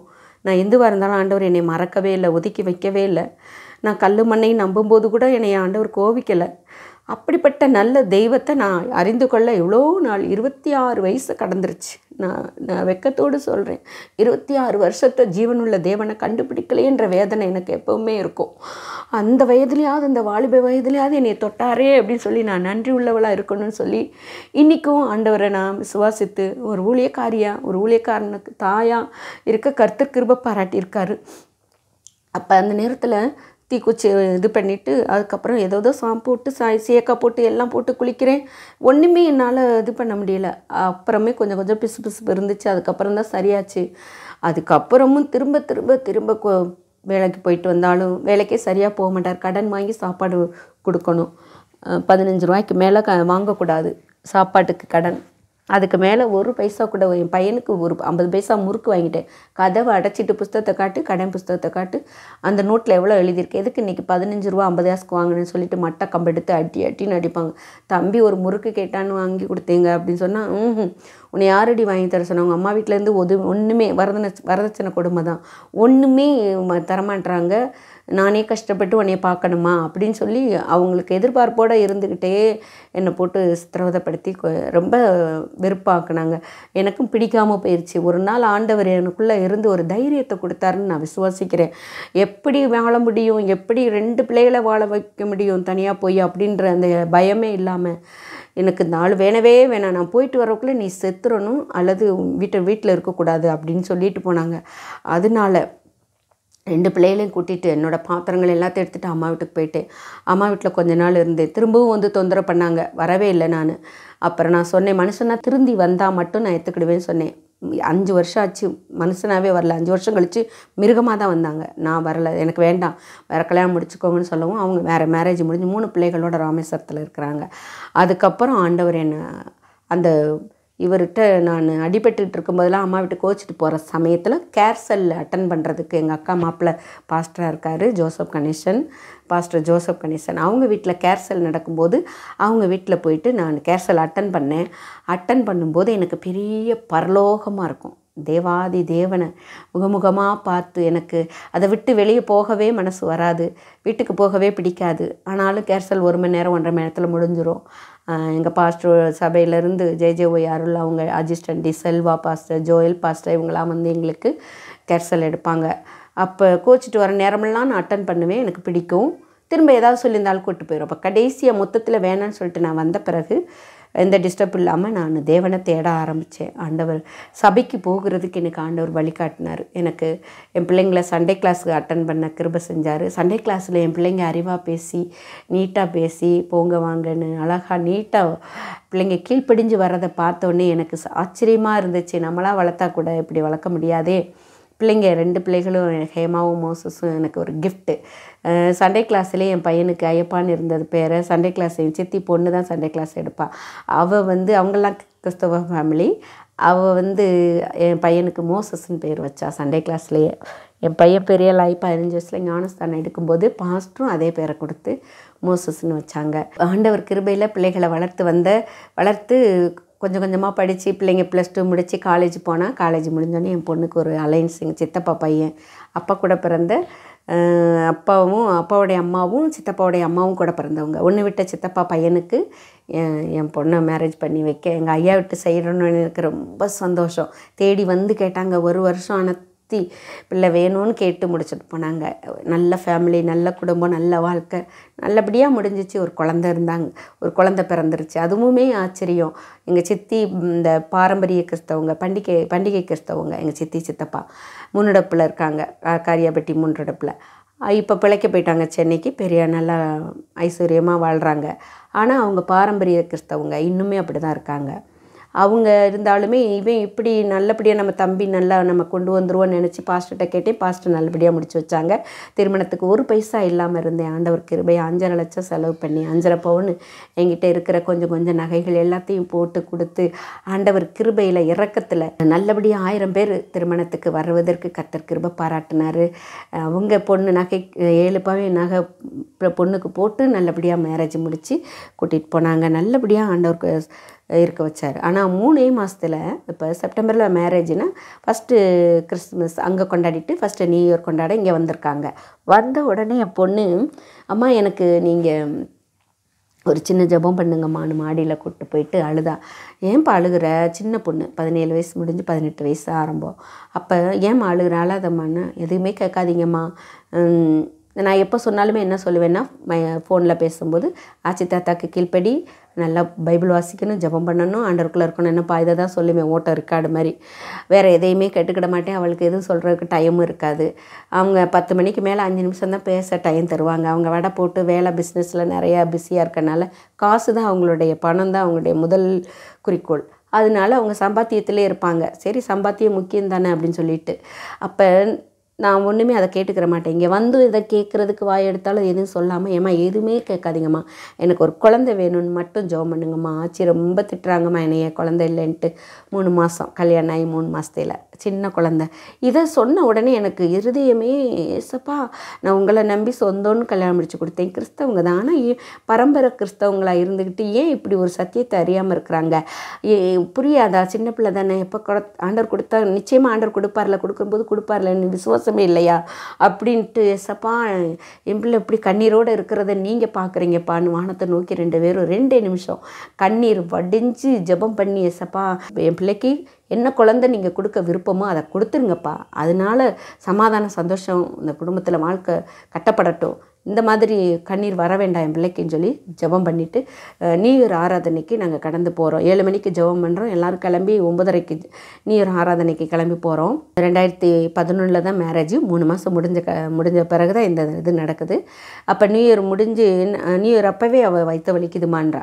இந்த சிந்தனையிலே இருக்காதப்பா, வயிற்று வலிச்சா என்ன, இப்போ இல்லாட்டி அடுத்த மாதம் ஆண்டவர் தரும்போது தருவார்ப்பா, அதை யோசிக்காதப்பா அப்படின்னு சொல்லிட்டு, நீ நியூ இயரை கவனி, வாக்குத்தத்தத்தை கவனி அப்படின்னு சொல்லிட்டு நான் அட்டன் பண்ணிவிட்டு பண்ணிவிட்டு நல்லபடியாக வந்துட்டோம். எங்களுக்கு ஏற்ற வாக்குத்தத்தங்களை நிறைய கொடுத்தார் ஆண்டவர்.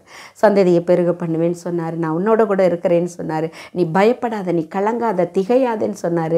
தேவன் தாயின் வயிற்றில் இருக்கும் முன்னமே தெரிந்து கொண்ட தேவன் சொன்னார். ஏற்ற துணையை தந்த தேவன், கற்பத்திங்கனி கர்த்தரால் வரும் சுதந்திரம் என்று சொல்லி அது என்னால் கிடைக்கும் பலன் என்று சொன்ன தேவன் கூடவே பேசிகிட்டே இருந்தார். வாரம் வாரம் சபையில் நாங்கள் அதிலிருந்து 30 வருஷமாக கிருபையா தயவா இரக்கமாக போயிட்டே இருக்கிறோம். தொடர்ந்து ஒரு ஞாயிற்றுக்கிழமை கூட நாங்கள் சபைக்கு போகிறத நிறுத்தவே இல்லை. அப்படியே போய் ஆண்டவர் கிருபையில் ஒரு வருஷத்தில் நான் ஞானஸ்தானம் எடுக்க எனக்கு ஆண்டவர் கிருபை கொடுத்தார். நானும் எங்கள் அம்மாவும் ஒரே வருஷத்தில் ஞானஸ்தானம் எடுத்தேன். இப்போ இந்த குழந்தை இல்லைன்ட்டு இந்த சமயத்தில் அவள் இது பண்ணும்போது அடுத்து அந்த நியூ இயர் முடிஞ்சு வீட்டுக்கு அனுப்பி விட்டுட்டேன், விருந்து பண்ணி ஒரு வாரம் கழித்து. அப்புறம் ஃபோன் வருது ஒரு சண்டே ஞாயிற்றுக்கிழமை. நான் சர்வீஸ் முடித்து வெளியில் கீழே வரேன். தம்பி எனக்கு கால் பண்ணியிருக்கா, நான் ஃபோன் எடுக்கலை. நான் ஃபோனு சண்டே நான் எடுக்க மாட்டேன். அந்த மாதிரி என் பையன் வெளியிலேருந்து அம்மா பாப்பா கன்சீவ் ஆகிருக்காம்மா, அவங்கள கூப்பிட்டதுக்கு நீங்கள் எடுக்கலையா என்கிட்ட சொல்லிச்சுமா அப்படின்னு சொன்னேன். ஆண்டவருக்கு கோடி கோடி ஸ்தோத்திரம். கேட்ட உடனே கொடுக்கிற தேவாதி தேவன். அவருக்கு சித்தமான உடனே செய்வார். அவருக்கு சித்தமான எதையும் செய்வார். அவருக்கு சித்தமான அவருக்கு பிரியமான அத்தனையும் நமக்கு செய்து நம்மளை ஆசீர்வதித்து நம்மளை காக்கிற தேவன் நம்ம கூட இருக்கிறார். அவர் உடனே கொடுத்தார். கேட்ட உடனே கொடுத்தது போல் நாங்கள் அப்படியே அப்போ சுகப்பிரசவத்துக்காக ஜெபம் பண்ணேன். சுகப்பிரசவத்தை கர்த்தர் கட்டளையிட்டார். ஆண் குழந்தை நான் கேட்கல, ஆண் குழந்தையவே கொடுத்தாரு. என்ன குழந்தை இந்த குடும்பத்துக்கு வேணுமோ அதை கொடுங்கன்னு நான் கேட்டது ஜெபத்தில். அவள் போயிட்டா. கல்யாண காசு வாங்குறதுக்கு 2 பேர் சைன் போட்டு மாநகராட்சியில் போயிட்டு அந்த சைன் போட்டு வாங்குறதுக்கு வந்தாங்க, சைன் போட. அந்த நேரத்தில் சொல்லி அழுகிற, வயிற்றில் 5 மாதம். அம்மா ஆச்சி சொல்கிறாங்க பொம்பளை பிள்ளையை பெற்றுறாத, ஆம்பளை பிள்ளை பெற்று கொடு அப்படின்னு சொல்லி கேட்குறாங்கன்னு சொன்னான். இயேசுவே நீங்கள் தான் அவங்கள ரட்சிக்கணும்னு சொல்லிட்டு நான் விட்டுட்டேன். மறுநாளே அவங்க ஊருக்கு அனுப்பிவிட்ட மறுநாளே எனக்கு ஆண்டவர் தரிசனத்தில் கர்ப்பப்பையில் அப்படியே ஆண் குழந்தை பிறக்கிறது, ஆண் குழந்தை உள்ளே இருக்கிற மாதிரி அப்படியே காமிச்சார். எப்படி பார்த்தேனோ அதே மாதிரி தான் குழந்தை பெற்றிருக்கும் போதும் அந்த எல்லோ கலர் லைட், அந்த மஞ்சள் லைட்டில் வச்சு குழந்தையை காமிக்கும் போதும் நான் அந்த தரிசனத்தில் பார்த்ததை தான் சொல்லி ஆண்டவருக்கு நன்றி செலுத்தினேன். இப்படி ஆண்டவர் கேட்ட உடனே கொடுக்குற தெய்வம், நம்ம ஜெபத்தை கேட்குற தெய்வம் கூடவே இருந்து அழகாக பெற்றெடுத்து வளர்க்க உதவி செய்தார். என் பையன் ஃபஸ்ட்டு ஒரு 5th படிக்கிறான். 5th அவன் படிக்கிறான். செப்பல் இல்லாமல் கடைக்கு போயிட்டான் போல். பீங்காய் குத்திடுச்சு. பீங்காய் குத்துறனே சைக்கிள் பழகுனதுக்கு ஒரு ரீசன். சைக்கிள் எப்படி பழகுனேன் அப்படின்னு ஒரு சின்ன இது. பீங்காய் குத்திருச்சு. ஏன்பா செப்பல் இல்லாமல் போனேன் அப்படின்னு சொல்லிட்டு அந்த பீங்கானோட அடிப்பகுதி தடிமமாக இருக்கும் பாருங்களேன், அது குத்திருச்சு. நான் எடுத்தாலும் வரலை, ரத்தம் பீச்சிக்கிட்டே இருக்குது. இப்போ என்கிட்ட உடனே நான் ஆஸ்பத்திரிக்கு போகணுன்னா என்னால் முடியலை, நடந்து கொஞ்சம் தூரம் போகணும். அதனால் நான் பக்கத்தில் சைக்கிள் ஓட்டி விளையாடுற பிள்ளைங்கக்கிட்ட நான் கேட்குறேன். கேட்கும்போது, நீ தம்பியை மட்டும் ரத்தம் வருதுப்பா, நீ கூட்டிகிட்டு போப்பா, நான் பின்னாடியே ஓடி வரேன்னா சரின்னு சொன்ன பையன் மாட்டேன்க்கா, வேணாம் எனக்கு முடியாதுன்ட்டான். நான் தோள்பட்டையில் உப்பு மூட்டை மாதிரி தூக்கிட்டு 5 படிக்கிற பையனை அழுதுகிட்டே போகிறேன். அவன் அழுகிறது என் கை மேலே படுது, நான் அழுகிறது அவன் கை மேலே படுது.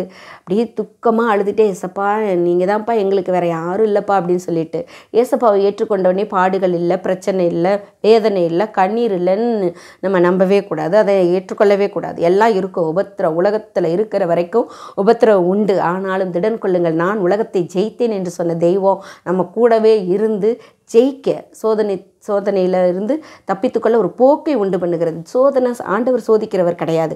தன்னுடைய இச்சையினால் தன்னுடைய சுயத்தை நிறைவேற்றுவதற்காக நம்ம செய்கிற காரியங்கள் தான் சிக்குண்டு தவிக்கிறோம். அப்படிப்பட்ட சோதனை இருந்தாலும் தேவனை நோக்கி பார்க்கும் பொழுது அந்த சோதனையிலிருந்து அவர் தப்பித்துக்கொள்ள ஒரு போக்கை உண்டு பண்ணுகிற தேவன் நம்மோடு கூட இருக்கிறார். அப்படிப்பட்ட தேவனை நான் கூடவே இருந்து, அப்பா நீங்கள் தான் எங்களுக்கு ஸ்தோத்திரம் சொல்லிவிட்டு நான் பிள்ளையை கூட்டிகிட்டு நான் போகிறேன். அப்போ போகும்போது அந்த இதை எடுத்துட்டாங்க, கட்டு போட்டாங்க. நொண்டி நொண்டி ரொம்ப நேரம் வர முடியாதுன்னு உப்பு மூட்டை போட்டு ஒரு தெரு இருக்குது. போத்ராஜா தேட்டருக்கு பின்னாடி ஒரு அந்த தெரு இருக்குது. அது நாங்கள் குடும்பமாக சேர்த்து வச்ச பேர் சூப்பர் தெரு. ஏன்னா அசிங்கமாக இருந்த தெரு இப்போ நல்லா ரோடு போட்டு நல்லா இருந்ததுனால சூப்பர் தெருன்னு வச்சுருக்கோம். அதில் நாங்கள் வந்துக்கிட்டு இருக்கும்போது ஆண்டவர் முகமுகமாக என்னோடு பேசுகிறாரு. எப்படின்னா, முகமுகமாக பேசுகிற தெய்வம் தான் ஏசப்பா. ஏன் நீ சைக்கிள் பழகக்கூடாது அப்படின்னு சொல்லி கேட்குறாரு. எனக்கு காதுக்குள்ளே அப்படியே தெளிவாக கேட்குது. எனக்கு யார் பேசுகிறாருன்னு கூட தெரியல. அப்புறம் திரும்பவும் சுத்தமாக ஆண்டவர் மெல்லிய சத்தத்தில் சொல்கிறார், ஏன் நீ சைக்கிள் பழகக்கூடாது அப்படின்ட்டு. நான் சைக்கிள் 3 தடவை கேட்டுச்சு. அப்போ பையன்கிட்ட நான் கலந்து கொண்டேன்ப்பா, நான் ஆண்டவர் சொல்கிறாருப்பா, இந்த நேரத்தில் எந்த இடத்துல அந்த பையங்க அவனையை கூட்டிகிட்டு போக மாட்டேன்னு சொன்னாங்களோ அந்த இடத்துல வச்சு அந்த நேரத்தில் அந்த இடத்துல அந்த பாதையில் தான் வந்துட்டுருக்கோம். அப்போ சொல்கிறாரு, நீ சைக்கிள் பழகுன்னு சொல்கிறாருன்னு சொல்லி, சரி பழகுங்கம்மா நானும் சொல்லித்தரேன். அவன் பழக வேண்டிய வயசு, எனக்கு சொல்லித்தாரேன்றான். என் பிள்ளைங்க மூலமாக ஆண்டவர் என்னை நிறைய கற்றுக் கொடுத்தார். என் 2 பிள்ளைங்களை எனக்கு ஆண்டவர் கொடுத்த கிஃப்ட்டு. 2மே வந்து எனக்கு அப்படியே கீழ்ப்படிவாங்க. நில்லுன்னா நிற்பாங்க, உட்காருன்னா உட்காருவாங்க. அப்படி கிருபையாக தேவன் வளர்த்து தந்தார். நான் வளர்த்தேன்னு சொல்லவே ஒன்றுமே இல்லை. தேவனுக்குள்ளே கர்த்தர் வளர்த்து தந்தார் சண்டே கிளாஸ் போனதுனால. அப்போ ஆண்டவர் வந்து சாப்பிட்றதுக்கு ரொம்ப வசதியெல்லாம் கிடையாது.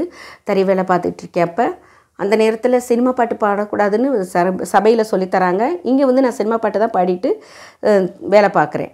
அப்போ கரண்ட்டு போன நேரம்னா, சித்ரா நீ பாடு, நீ தான் நல்லா பாடுவேன்னு சொல்கிறாங்க கம்பெனியில். வெறும் லேடிஸாக இருப்போம். வேலை பார்த்துட்டே இருக்கேன். ஒரு 4 வருஷம் வேலை பார்த்தேன். அதில் உள்ள கோளாறுகள்லாம் எனக்கு பார்க்க தெரியாது. நிறைய காசுக்கு நெய்யணும், பிள்ளைகளை பார்க்கணும், அது அந்த ஒரு ஆதங்கம் மட்டும் இருக்கும். அதில் ஒரு கயிறு மாற்றி போய் கட்டுறதுக்கு அதெல்லாம் தெரியாது. அந்த போனதோடு கூட வேலை பார்ப்பேன் அந்த மாதிரி. அப்போ எனக்கு தறி எட்டக்கூட செய்யாது. ஒரு கட்டையெல்லாம் வச்சு ரெடி பண்ணி கொடுத்துருந்தாங்க.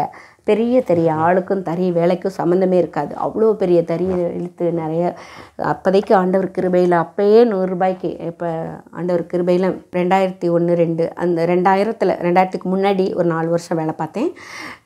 அப்போ எனக்கு அந்த வேலை பார்த்ததை இந்த சம்பளம்னு பிள்ளைகள்கிட்ட காமிப்பேன். எல்லாமே வாங்கி 400 ரூபாய் வாடகையில் கஷ்டப்பட்டு இருந்து இந்த மாதிரி வரும்போது படிப்பு காரியங்கள் எல்லாவற்றையும் செய்ய தேவன் இரக்கம் பாராட்டினார். எனக்கு சபை எனக்கு முழுக்க சொந்த பந்தம் எல்லாமே தாய் தகப்பன் சொந்த பந்தம் எல்லாம் கைவிட்டாங்க. தகப்பன் இறந்துட்டார். என் முத குழந்தை பிறந்து ஒரு 4 மாதம் இருக்கும். அப்போ என் தகப்பன் இறந்துட்டார். அப்போ கூட என் கணவர் போக விடலை, மாமியாக போக விடலை. நான் மீறி ஓடியா வந்தேன். எங்கள் ஐயா இறந்ததை கூட என் மாமியாவும் என் கணவரும் பார்க்க விடலை.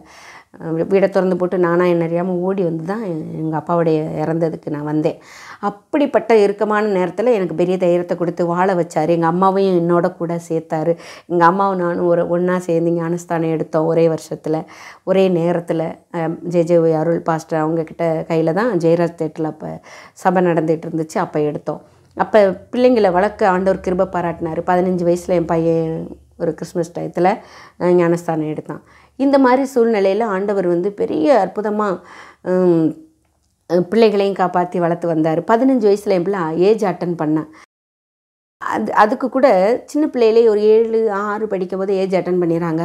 அதுக்கு என்ன கொடுக்கணும், அதுக்கு வசதி வாய்ப்பு கொஞ்சம் ஏதாவது ஸ்பெஷலாக செய்யணும், அந்த மாதிரிலாம் இருக்கனால எங்கள் அம்மா எங்களுக்கெல்லாம் நல்லா கவனிச்சாங்க. அதனால் அதெல்லாம் யோசிச்சுட்டு எனக்கு என்ன கொடுக்கணும்னு மறந்து போச்சு, தெரியாது. இன்னொன்று அப்போ அந்த சமயம் எங்கள் அம்மா ஊருக்கு போயிருப்பாங்க. அடிக்கடி ஊருக்கு சென்னைக்கு போவாங்க எங்கள் சித்தி வீட்டுக்கு.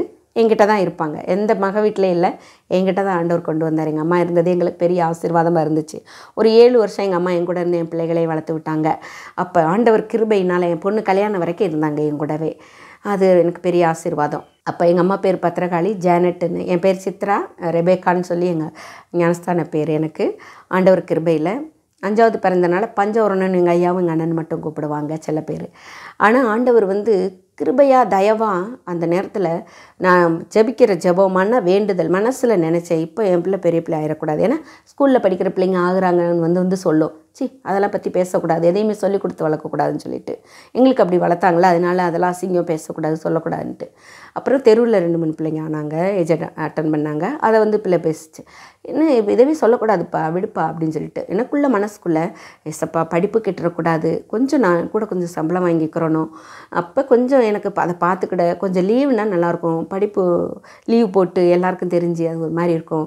10th லீவில் ஆனால் நல்லா இருக்குமே ஆண்டவரேன்னு வாய் விட்டு கூட சொல்லலைங்க, மனசில் தான் நான் நினச்சேன். அதே மாதிரி ஆண்டவர் 10th லீவில் என் பிள்ளை பெரிய பிள்ளையாக அட்டன் பண்ண கர்த்தர் கிருபை பாராட்டினார். நான் என்ன நினச்சனோ அதுபடியே செய்ய நான் 5 படிக்கும்போதே நினச்சிட்டேங்க. 5 வருஷம் கழித்து அதே மாதிரி நிறைவேற்றினார். அது ஒரு பெரிய கிருபை. அதே மாதிரி 7th படிக்கும்போது என் பையன் +2 படிக்கிறான். 2 பிள்ளைகளுமே மங்கைக்கரசியில் படித்தாங்க. இப்போ 1லேருந்து +2 வரைக்கும் ஒரே ஸ்கூல் தான், கிருபையாக படித்தாங்க. என் பொண்ணு 10th வரையும் மங்கைக்கரசியில் படித்தா. 10th மேலே ஹேப்ரங்காலில் +1 +2 படித்தான். அதில் நல்ல ஃபெய்த்தாக வருவாங்க. இந்த ஸ்கூலில் படித்தாலும் அந்த பாட்டெல்லாம் கற்றுக்கிட மாட்டாங்க. ஆண்டவருக்குள்ளே நல்லா இருந்தாங்க. கிருபையாக சாட்சியாக கீழ்ப்படிஞ்சு அன்பா என் பிள்ளைங்க தான் எனக்கு உயிர். அது மாதிரி அப்போ அந்த 7th என் பையன் படிச்சுட்டு இருக்கும்போது மங்கைக்கரசியில் ஷார்ட் புட்டு போட்டு 1.5 பல்லு உடஞ்சிருச்சு. பாத்ரூம் போயிருக்கான். +2 படிக்கிற பையன். 7 கிலோவோ 11 கிலோவோ ஷார்ட்புட்டை போட்டு பல்லுக்கு நேர் அப்படி போட்டோடனே 1.5 பல்லும் உடஞ்சிச்சு. அதை வந்து நான் எப்போ இது பண்ணுறேன்னா, எனக்கு தறி வேலை பார்க்கும்போது சினிமா பாட்டு பாடாமல் இருக்க முடியலைன்னு சொல்லிட்டு பாடினேன் பார்த்தீங்களா, அந்த நேரம் கரண்ட்டு போன நேரம் நான் பாடுறேன். அப்போ ஏசப்பா என் மனசில் பேசுகிறாரு, பாடாமல் உன்னால் இருக்க முடியலையான்னு கேட்குறாரு. இல்லைங்க ஏசப்பா, நான் வேணுக்குன்னு செய்யலை, சினிமா பாட்டுனா எனக்கு ரொம்ப பிடிக்கும், நான் பாடுறேன், அதனால் நீங்கள் எனக்கு இந்த வேலை தான் தெரியும், நான் இங்கே தான் இருக்கேன், எனக்கு என்ன செய்யன்னு தெரியல, பாடினா தான் வேலை ஓடுது ஆண்டவரே அப்படி சொல்லிட்டு மனசுக்குள்ளே பாடுறேன். நேயர்கள் விருப்பம்னு சொல்லி கேபிளில் எழுதி கொடுப்பாங்க. நான் இந்த மாதிரி ஏசப்பா பாட்டு தான், கேளுங்கள் தரப்படும், தட்டுங்கள் திறக்கப்படும், எழுதி கொடுத்து சித்ரா உன் பாட்டு பாடுதுனோடனே எனக்கு அப்படியே ஒரு புத்துணர்ச்சியாக இருக்கும். அதை கேட்டு கேட்டு நான் அன்றைக்கி பாவு இல்லாமல் போயிடக்கூடாது ஆண்டவரே, நானும் அந்த பாட்டை கேட்கணுன்ட்டு தாகமாக அப்படி வளர்ந்து ஆண்டவருக்குள்ளே பிரியமாக கர்த்தருடைய காரியத்தில் கீழ்ப்படிஞ்சு அப்படி அந்த மனசில் பேசினேன். இனிமேல் பாட மாட்டேன் ஆண்டவரே அப்படின்னு சொல்லி. என்ன செய்ய ஆண்டவரே நீங்கள் வச்சுருக்கீங்கன்னு மனசுக்குள்ளே சொல்லிட்டேன், நான் இனிமேல் பாட மாட்டேன் ஆண்டவரேன்னு சொல்லிக்கிறேன், அவ்வளோதான். இதுதான் என்னோட ஒரு அர்ப்பணிப்பு. ஆனால் 4 வருஷம் கழித்து தான் எங்கள் பாஸ்டர் என் கூட பேசுகிறார். சபைக்கு போய் உடனே அற்புதம் நடக்கணும், உடனே விசாரிக்கணும், உடனே உதவி கிடைக்கணும் அப்படின்னு நினச்சி எதிர்பார்ப்போடு போகிற எத்தனையோ விசுவாசிகள் இன்றைக்கி எதிர்பார்ப்பு நிறைவேறலைன்னே ஆண்டவர் விட்டு பின்வாங்கிடுறாங்க. என்னுடைய சொந்த வாழ்க்கையில் 4 வருஷம் ஒரு லீடர்ஸ் கூட என் கூட பேசலை. எங்கள் அக்கா மாப்பிள்ளை எங்கள் அக்கா மட்டும்தான் பேசினாங்க. ஏன்னா அவங்க கேர் செல்லேருந்து நான் ரட்சிக்கப்பட்டு போனதுனால அவங்க மட்டும் விசாரிப்பாங்க, அவங்க மட்டும் பேசுவாங்க. 4 வருஷம் ஒருத்தர் கூட பேசலை, ஒருத்தர் கூட எந்த ஒரு இதுவும் கிடையாது. அப்போ அனௌன்ஸ்மெண்ட்டை சரியாக கவனிக்க தெரியாத அந்த நேரத்தில் நான் தறி வேலை பார்த்துட்டு இருக்கும்போது ஃபஸ்ட்டு நியூ இயருக்கு போகிறேன் 4 வருஷம் கழித்து. எந்த வட்டம் நடக்குது என்னென்னு எதுவும் தெரியலை. முத போகிறேன் நான் சர்ச்சுக்கு போன வருஷத்தில். அனௌன்ஸ்மெண்ட்டை நான் கவனிக்கவும் தெரியல. எனக்கு பெரிய சர்ச்சு 2000 பேர் வர்ற சர்ச்சு, ஜெயராஜ் தேட்டரு. அதில் படமும் பார்த்துருக்கேன், அதில் ஆராதனையும் பண்ணியிருக்கேன். ஆண்டவரை முழு மனதோடு ஏற்றுக்கொண்டு ஞானஸ்தானமும் அங்கே தான் எடுத்தேன். அந்த கிருபை எனக்கு கிடச்சிச்சு. அப்போ நான் போகிறேன் நியூ இயர் இன்னைக்கு இப்போ எத்தனை மணிக்கு தான் போகணுன்ட்டு காலையில் ஒரு எத்தனை மணிக்கு 6-7 மணிக்கு நானும் என் பிள்ளைங்களும் ஒரு நல்ல ட்ரெஸ்ஸை உடுத்திக்கிட்டு 2 பேரும் போகிறோம். அப்போ எங்கள் அம்மா ஊருக்கு போயிட்டாங்க, நாங்கள் 3 பேரும் போகிறோம். நடந்தே இங்கே தாகூர்லேருந்து ஜெயராஜ் தேட்டர் எவ்வளோ தூரம்னு மதுரையில் இருக்கவங்களுக்கு தெரியும். நடந்தே போகிறேன். போகும்போது வாட்ச்மேன் மட்டும் உட்காந்துருக்காரு. ஐயா இங்கே சர்ச்சு நடக்கணும், நியூ இயர் நடந்துருச்சாங்கய்யான்னு கேட்டேன். நடக்கலையாங்கன்னு கேட்குறேன். அம்மா நடந்து இப்போ தாம்மா எல்லோரும் போகிறாங்க, டயர்டாக எல்லாத்தையும் எடுத்துகிட்டு போயிட்டாங்கம்மா, நடந்துருச்சா அப்படின்னு கேட்குறேன். ஆமாம்மா நைட்டெல்லாம் நடந்துச்சும்மா, நல்லா இருந்துச்சு.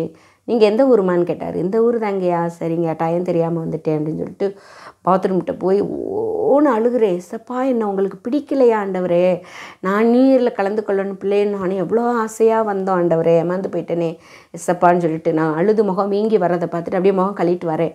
அந்த ஜெயராஜ் தேட்டரில் பெண்கள் அந்த பாத்ரூம் சைடு போயிட்டு கழுவிட்டு வரேன்.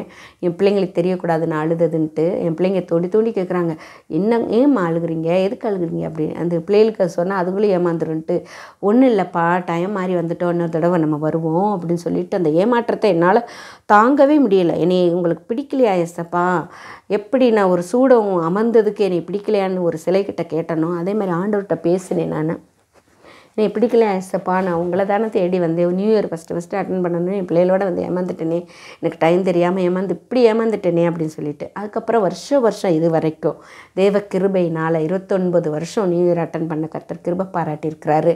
ஏன் இதெல்லாம் உங்களுக்கு சொல்கிறேன்னா, நம்ம இருதய வாஞ்சையை நம்ம எந்த அளவுக்கு ஆண்டவர்கிட்ட தாகம் இருக்குன்றதை அவர் பார்ப்பார். பார்த்து அந்த 7 வயசில் அந்த ஷார்ட் போட்டிருக்கப்போ அந்த சமயத்தில் எனக்கு நான் இதை தான் சொல்ல வந்தேன், அதையும் சொன்னால் தான் உங்களுக்கு புரியுன்ட்டு நான் அந்த பாட்டு பாடிட்டு வீட்டுக்கு வரேன். அந்த வாரம் கேரல் ரவுண்டு எங்கள் பாஸ்டர் எல்லாம் வராங்க. ஃபஸ்ட்டு கேரல் ரவுண்டு 4 வருஷம் கழிச்சு. அப்போ வரும்போது எங்கள் மாமா அக்கா மாப்பிள்ளை சொல்லியிருக்கிறாரு, சித்தி மகளோட ஹஸ்பண்டு அசிஸ்டன்ட் பாஸ்டராக இருக்காங்க Joseph Ganesan. Pastor Joseph Ganesan மூலமாக தான் ரசிக்கப்பட்டேன். அவர் தான் பாஸ்டர்கிட்ட அறிமுகப்படுத்தி வைக்கிறாரு 4 வருஷம் கழிச்சு. பெரிய சபைன்றனால கவனிக்க முடியாது, அவங்களையும் நம்ம குறை சொல்ல முடியாது. அதனால் அந்த நேரத்தில் என்னை யாருமே போன்னு சொல்கிறதுக்கு ஆள் இல்லை, சர்ச்சுக்கு போக வேணான்னு சொல்கிறதுக்கு ஆள் இல்லை. ஆனால் ஆண்டவர் வந்து நேர் வழியாக நேர்த்தியாக உள்ளும் புறமும் மேய்ச்சலை கண்டடையக்கூடிய கிருபையை எனக்கு சபைக்கு நேராக நீதியின் பாதையில் நடத்தின தேவன் என்னோடு கூட இருக்கிறார், உங்களோடு கூட இருப்பார் நிச்சயமாக. ஆண்டவர் வந்து அப்படி நடத்தின நேரத்தில் எனக்கு பாவம் இல்லாமல் கொஞ்சம் கஷ்டப்படுறேன், இப்போ ஹஸ்பண்ட் இல்லாமல் இருக்கிறேன், 2 பிள்ளைகளையும் படிக்க வைக்கணும் அப்படின்ற ஒரு தாட்டு எங்கள் மாமாவுக்கு கொஞ்சம் இறக்கப்பட்டு பாஸ்டர்கிட்ட சொன்னார். அவர் உடனே என்ன சொன்னார் தெரியுமா, சிஸ்டர் எங்கள் ஆஃபீஸ்க்கு ஒர்க்குக்கு வரீங்களா அப்படின்னு கேட்டார். ஆஃபீஸ்னால் என்னென்னு தெரியாது, ஊழியம்னா என்னென்னு தெரியாது, இந்த செல்லூர், இந்த மார்க்கெட்டு, இந்த கம்பெனி, இந்த தேட்ரு, இதுதான் வீடு, இதுதான் தெரியும், வேறு எந்த பக்கமும் தெரியாது. வேலைக்கு கூப்பிட்ட நேரத்தில் நான் இவ்வளோ பக்தியாக இருக்கிறேன் அப்படின்னா, இந்துவாக இருக்கும்போதும் இந்த திருவிழா டயத்தில் தேர் இழுக்கிறது, அதுக்கு பிள்ளைகளை கூட்டிகிட்டு நானாக ஹஸ்பண்ட் இல்லாமல் போயிருக்கேன். இந்த இடத்துக்குள்ளே தான் இருந்திருக்கேன்னு சொன்னேன்ல, அதுக்காக சொல்கிறேன். ஒரே ஒரு தடவை டவுனுக்குள்ளே போயிருக்கேன் இந்த பக்தியில், எப்படியாவது போய் சாமியை பார்த்துடணும் அப்படின்ட்டு. அப்போ பார்த்தா தேர் இழுத்துக்கிட்டு இருக்காங்க, கஷ்டப்பட்டு எல்லாருமா சேர்ந்து இழுத்து கொண்டு போய் ஒரு இடத்துல ஸ்டாண்டிங் பண்ணுற நேரத்தில் நான் போகிறேன். கொஞ்சம் கூட்டம்லாம் ஒளியட்டும்னு சொல்லிட்டு நான் போய் அந்த கயரை மட்டும் தொட்டு கும்பிட்டு வரேன், நானும் என் பிள்ளைங்க 3 பேரும். அந்த மாதிரி பக்தியாக இருந்திருக்கிறேன். இப்போ தேவன் என்னோட பேசி பாட்டு பாடக்கூடாதுன்னு சொன்ன அந்த வாரத்தில் பாஸ்டர் மூலமாக ஆண்டவர் பேசுகிறாரு. எங்கள் ஊழியத்துக்கு வந்துடுங்க, வேலைக்கு ஆஃபீஸ்க்கு வந்துடுங்க, மாதம் 1000 ரூபா தான் தருவேன் அப்படின்னு. நான் பட்ஜெட்டே பார்க்கல, அதை பற்றியே நினைக்கல. ஏதோ பெரியவங்க நம்ம பெரிய பாஸ்டர் ஊழியத்துக்குன்னு கூப்பிட்றாங்கன்னு சொல்லிட்டு போனேன். கொஞ்சம் வருமானத்தில் ஆண்டவர் 2 பிள்ளைகளையும் படிக்க வச்சு வளர்த்து 2 பிள்ளைகளுக்கும் 5,500 லட்சம் செலவு பண்ணி மேரேஜ் பண்ணி வைக்க கிருபை பாராட்டினார். அதே மாதிரி ஒரு மாதம் பஸ்ஸில் போயிருப்பேன், அது கட்டுப்படி ஆகலைன்னொடனே 4 மாதம் நடந்தே போயிருப்பேன். இங்கேருந்து நம்ம பாரதி ஸ்டோர், அதாவது விஸ்வநாதபுரம் வரைக்கும், தாகூர் நகர், செல்லூர், மணவாள நகர்லேருந்து விஸ்வநாதபுரம் வரைக்கும் 4 மாதம் நடந்தே போயிருக்கேன். அப்புறம் ஆண்டவர் கிருபையாக பாஸ்டர் மூலமாக சைக்கிள் கிடச்சிச்சு, சைக்கிள் ஓட்டி. அந்த நேரம் நான் சைக்கிள் பழகுனது என் பையனுக்கு காலில் பீங்காங் குத்துனதுனால சைக்கிள் பழகினேன். அதுக்கப்புறம் எனக்கு பழகவே பிடிக்கலை. சாப்பாட்டுக்கு காசு இருக்காது, 4 ரூபா வேணும் குழம்பு வைக்கிறதுக்கு காசு இருக்காது, சுடுகஞ்சி ஊறுகாய் வச்சு சாப்பிட்டுட்ருப்போம்.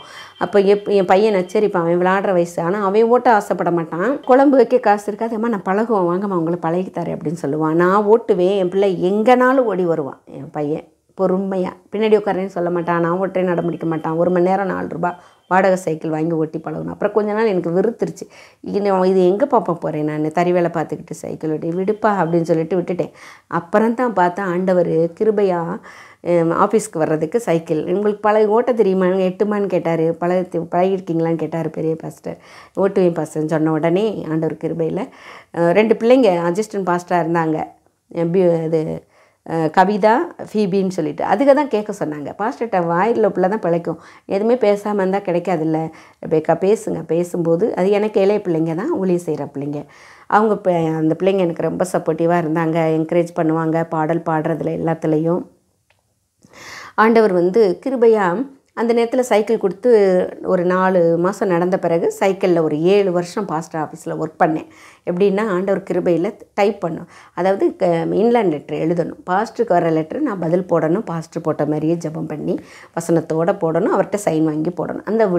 அந்த ஊழியத்தை நான் பார்க்கும்போது என்னுடைய கவலை, என்னுடைய பாரம், என்னுடைய எல்லாமே மறந்து போய் அந்த ஊழியத்தை நான் மனப்பூர்வமாக முழு மனதோடு முழு விசுவாசத்தோடு செய்ய தேவன் கிருபை பாராட்டினார். அப்புறம் இங்கிலீஷ் டைப் மட்டும் பழகியிருந்தேன் தறி வேலை பார்க்கும்போதே.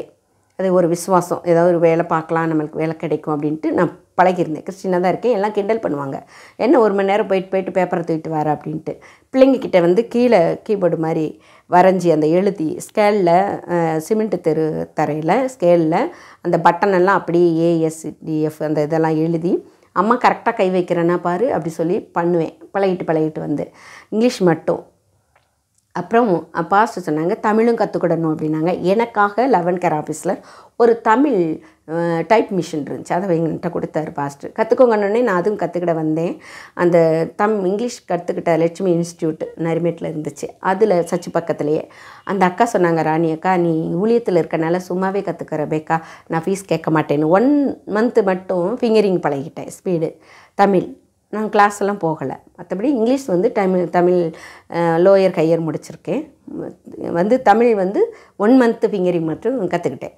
அதுவே ஸ்பீடாக நல்லா கற்றுக்கிட்டது ஆண்டவர் கிருபையாக என்னை ஊழியத்தில் பயன்படுத்தினார். அந்த டைப் மிஷினில் அந்த 11 கேர் ஆஃபீஸ்லேயே ஒரு ஆள் தான் டைப்பிஸ்ட்டுன்னு இருந்திருக்கேன் கிருபையாக. இது வரைக்கும் முன்னாடி இருந்ததில்ல, இதுக்கு பின்னாடி இருந்ததில்லை. அந்த மாதிரி எனக்காகவே ஒரு மிஷின் ஆண்டவர் கொடுத்துருந்தார். அப்போ அதில் வேலை பார்க்க கிருபை பாராட்டினார். அப்போ நிறைய மணி ஆர்டர் வரவங்களுக்கு பதில் போடுறது வசனத்தோடு. அதில் என்னுடைய கவலை எல்லாம் மறந்து, கொஞ்சம் வருமானம் கொஞ்சம்தான், அதுலேயே எல்லாத்துலேயுமே carol round, open carol round எல்லாத்துலேயுமே கொயரில் பாடுறதுக்கு கிருபை பாராட்டினார். எங்கள் பாஸ்டர் என்னை ரொம்ப என்கரேஜ் பண்ணி கேர்சல் நடத்துவதற்கு, நான் கேர்சலில் தொடப்பட்டதுனால நான் பல வருஷங்களாக நிறைய பேரை சந்தித்து, நிறைய வீட்டுக்கு சபையோடு சேர்ந்து ஊழியம் செய்கிறதற்கு, கேர்சல் நடத்த அவங்களாம் இன்றைக்கி குடும்பமாக தலைமுறையாக வந்துட்டுருக்குறாங்க நம்ம சபைக்கு இன்றைக்கும். நான் கேர்சல் எடுத்த குடும்பங்கள் நிறைய பின்மாற்றத்தில் போவாங்க. போய் அவங்கள பின்தொடர் பண்ணி அவங்களுக்கு சொல்லி ஆண்டவர் கிருபையில் நல்ல கனி கொடுக்குற குடும்பமாக இருக்கிறாங்க இன்றைக்கும். அப்போ அதே மாதிரி அந்த கேர்சல் ஊழியம் இந்த எல்லாமே ஆண்டவர் கிருபையாக தயவாக இரக்கமாக கொடுத்த ஊழியம். எந்த இதுக்குமே தகுதி இல்லை எனக்கு. 10th fail. ஆனாலும் 2008 பைபிள் காலேஜ் படிக்க எனக்கு கிருபை பாராட்டினார். எப்போனா 2007 வரைக்கும், 2001 2007 வரையும் பாஸ்டர் ஜே.ஜே.ஒய் அருள் அவங்கக்கிட்ட நான் ஆஃபீஸில் ஒர்க் பண்ண கிருபை செஞ்சார். 2008 நான் பாஸ்டர்கிட்ட பெர்மிஷன் கேட்டு பேட் ஆஃப் கிரைஸ்ட்லேருந்து ஒரு ஊழியம் எனக்கு கிடைக்கிது பாஸ்டர், நான் போட்டுமான்னு கேட்டேன். அவர் போங்கன்னு சொல்லிட்டார். அவன் வேணும்னு சொன்னால் இருந்திருப்பேன், அவர் போங்கன்னு சொல்லிட்டார். அதனால் நான் வந்துட்டேன். அப்போ கூட சண்டே சர்வீஸில் பார்த்துட்டு ரெபேக்காவுக்கு சம்பளம் கொடுக்க என்னால் முடியலைன்னு சொல்லுவார், சும்மா கிண்டல் பண்ணிவிட்டு. கிளிக்கு ரெக்கம் முளைச்சிருச்சு அதனால் பறந்துருச்சு அப்படின்னு சொல்லுவார் பாஸ்டர். இதே வார்த்தையை நான் என்னுடைய சொந்த வாழ்க்கையில் திருமண காரியத்தில் இப்படி நடந்ததுனால எங்கள் ஐயா சொல்லியிருக்காரு, கிளிக்கு ரெக்கம் முளைச்சிருச்சு அதனால் பறந்துருச்சு அப்படின்னு சொல்லி அழுதுருக்கார் எங்கள் ஐயா. அதே வார்த்தையை பாஸ்டர் சொல்லும்போது எனக்கு ரொம்ப பிடிக்கும். ரொம்ப பாசமாக இருப்பார் பாஸ்டர், என் மேலே ஒரு நம்பிக்கையாக இருப்பார். அப்போ ஊழியம்லாம் செஞ்சுட்டு இருக்கும்போது வேர்ட் ஆஃப் கிரைஸ்ட்டில் கிடச்சிருச்சு வேலை 2008. அப்போவே நான் பைபிள் காலேஜ் ஸ்டார்ட் பண்ணுறேன் அப்படின்னா ஒரு வாய்ப்பு கிடச்சிச்சு எக்ஸ்டென்ஷனில் படிக்கிறதுக்கு, தமிழ்நாடு பைபிள் காலேஜில். அப்போ படிக்கிறேன். நான் படிச்சுட்டு வேலையும் பார்த்துட்டு படிக்கிறேன். ஃபீஸ் 8000. அதுவும் ஆண்டவர் தேவைகளை சந்தித்தார். படிச்சுட்டு இருக்கும்போது ஆண்டவர் என் கூட பேசினார், முழு நேரமாக நீ ஊழியத்துக்கு வந்துடுறே அப்படின்றார். ஆண்டவரே பிள்ளைகளை வளர்க்கணும், நான் வருவேன், நிச்சயமாக வருவேன்னு சொல்லிட்டு தொடர்ந்து படிச்சுட்டு 3 வருஷம் முடிக்க கர்த்தர் கிருபை பாராட்டினார். அந்த முடிக்கிற நேரத்தில் செமினார் 5 நாள் வைப்பாங்க. அந்த 5 நாள் செமினாரில் லீவ் போடாமல் அட்டன் பண்ணணும், அப்போ தான் கிராஜுவேஷன் வாங்குறதுக்கு முடியும்னு சொல்லிட்டாங்க. நான் எங்கள் ஐயா செல்வின் தங்கத்துறை டேட்டட் டிஎஸ்பி அந்த ஐயாட்ட கேட்குறேன். இப்போ தான் நம்ம ஃபஸ்ட்டு வேலைக்கே போயிருக்கோம். அந்த வேலையில் செலக்ட் பண்ணி எடுத்துக்கிட்டாங்க. கம்ப்யூட்டரில் ஸ்பீடாக புக் அடிக்கிற வேலைகள், வேதாகம விளக்க உயர், அதில் தான் பாவூர் தேவதாஸ் ஐயா தெரியும். அவங்க நிறைய ஆர்த்தர் எனக்கு நல்லா ஜெபம் பண்ணி அந்த நல்ல செல்வின் தங்கத்துறை ஐயாலாம் மறக்கவே முடியாது. போலீஸ் டிபார்ட்மெண்ட்டில் அவங்க இன்னும் அந்த ப்ரேயர்ஸில் லீடராக இருக்காங்க.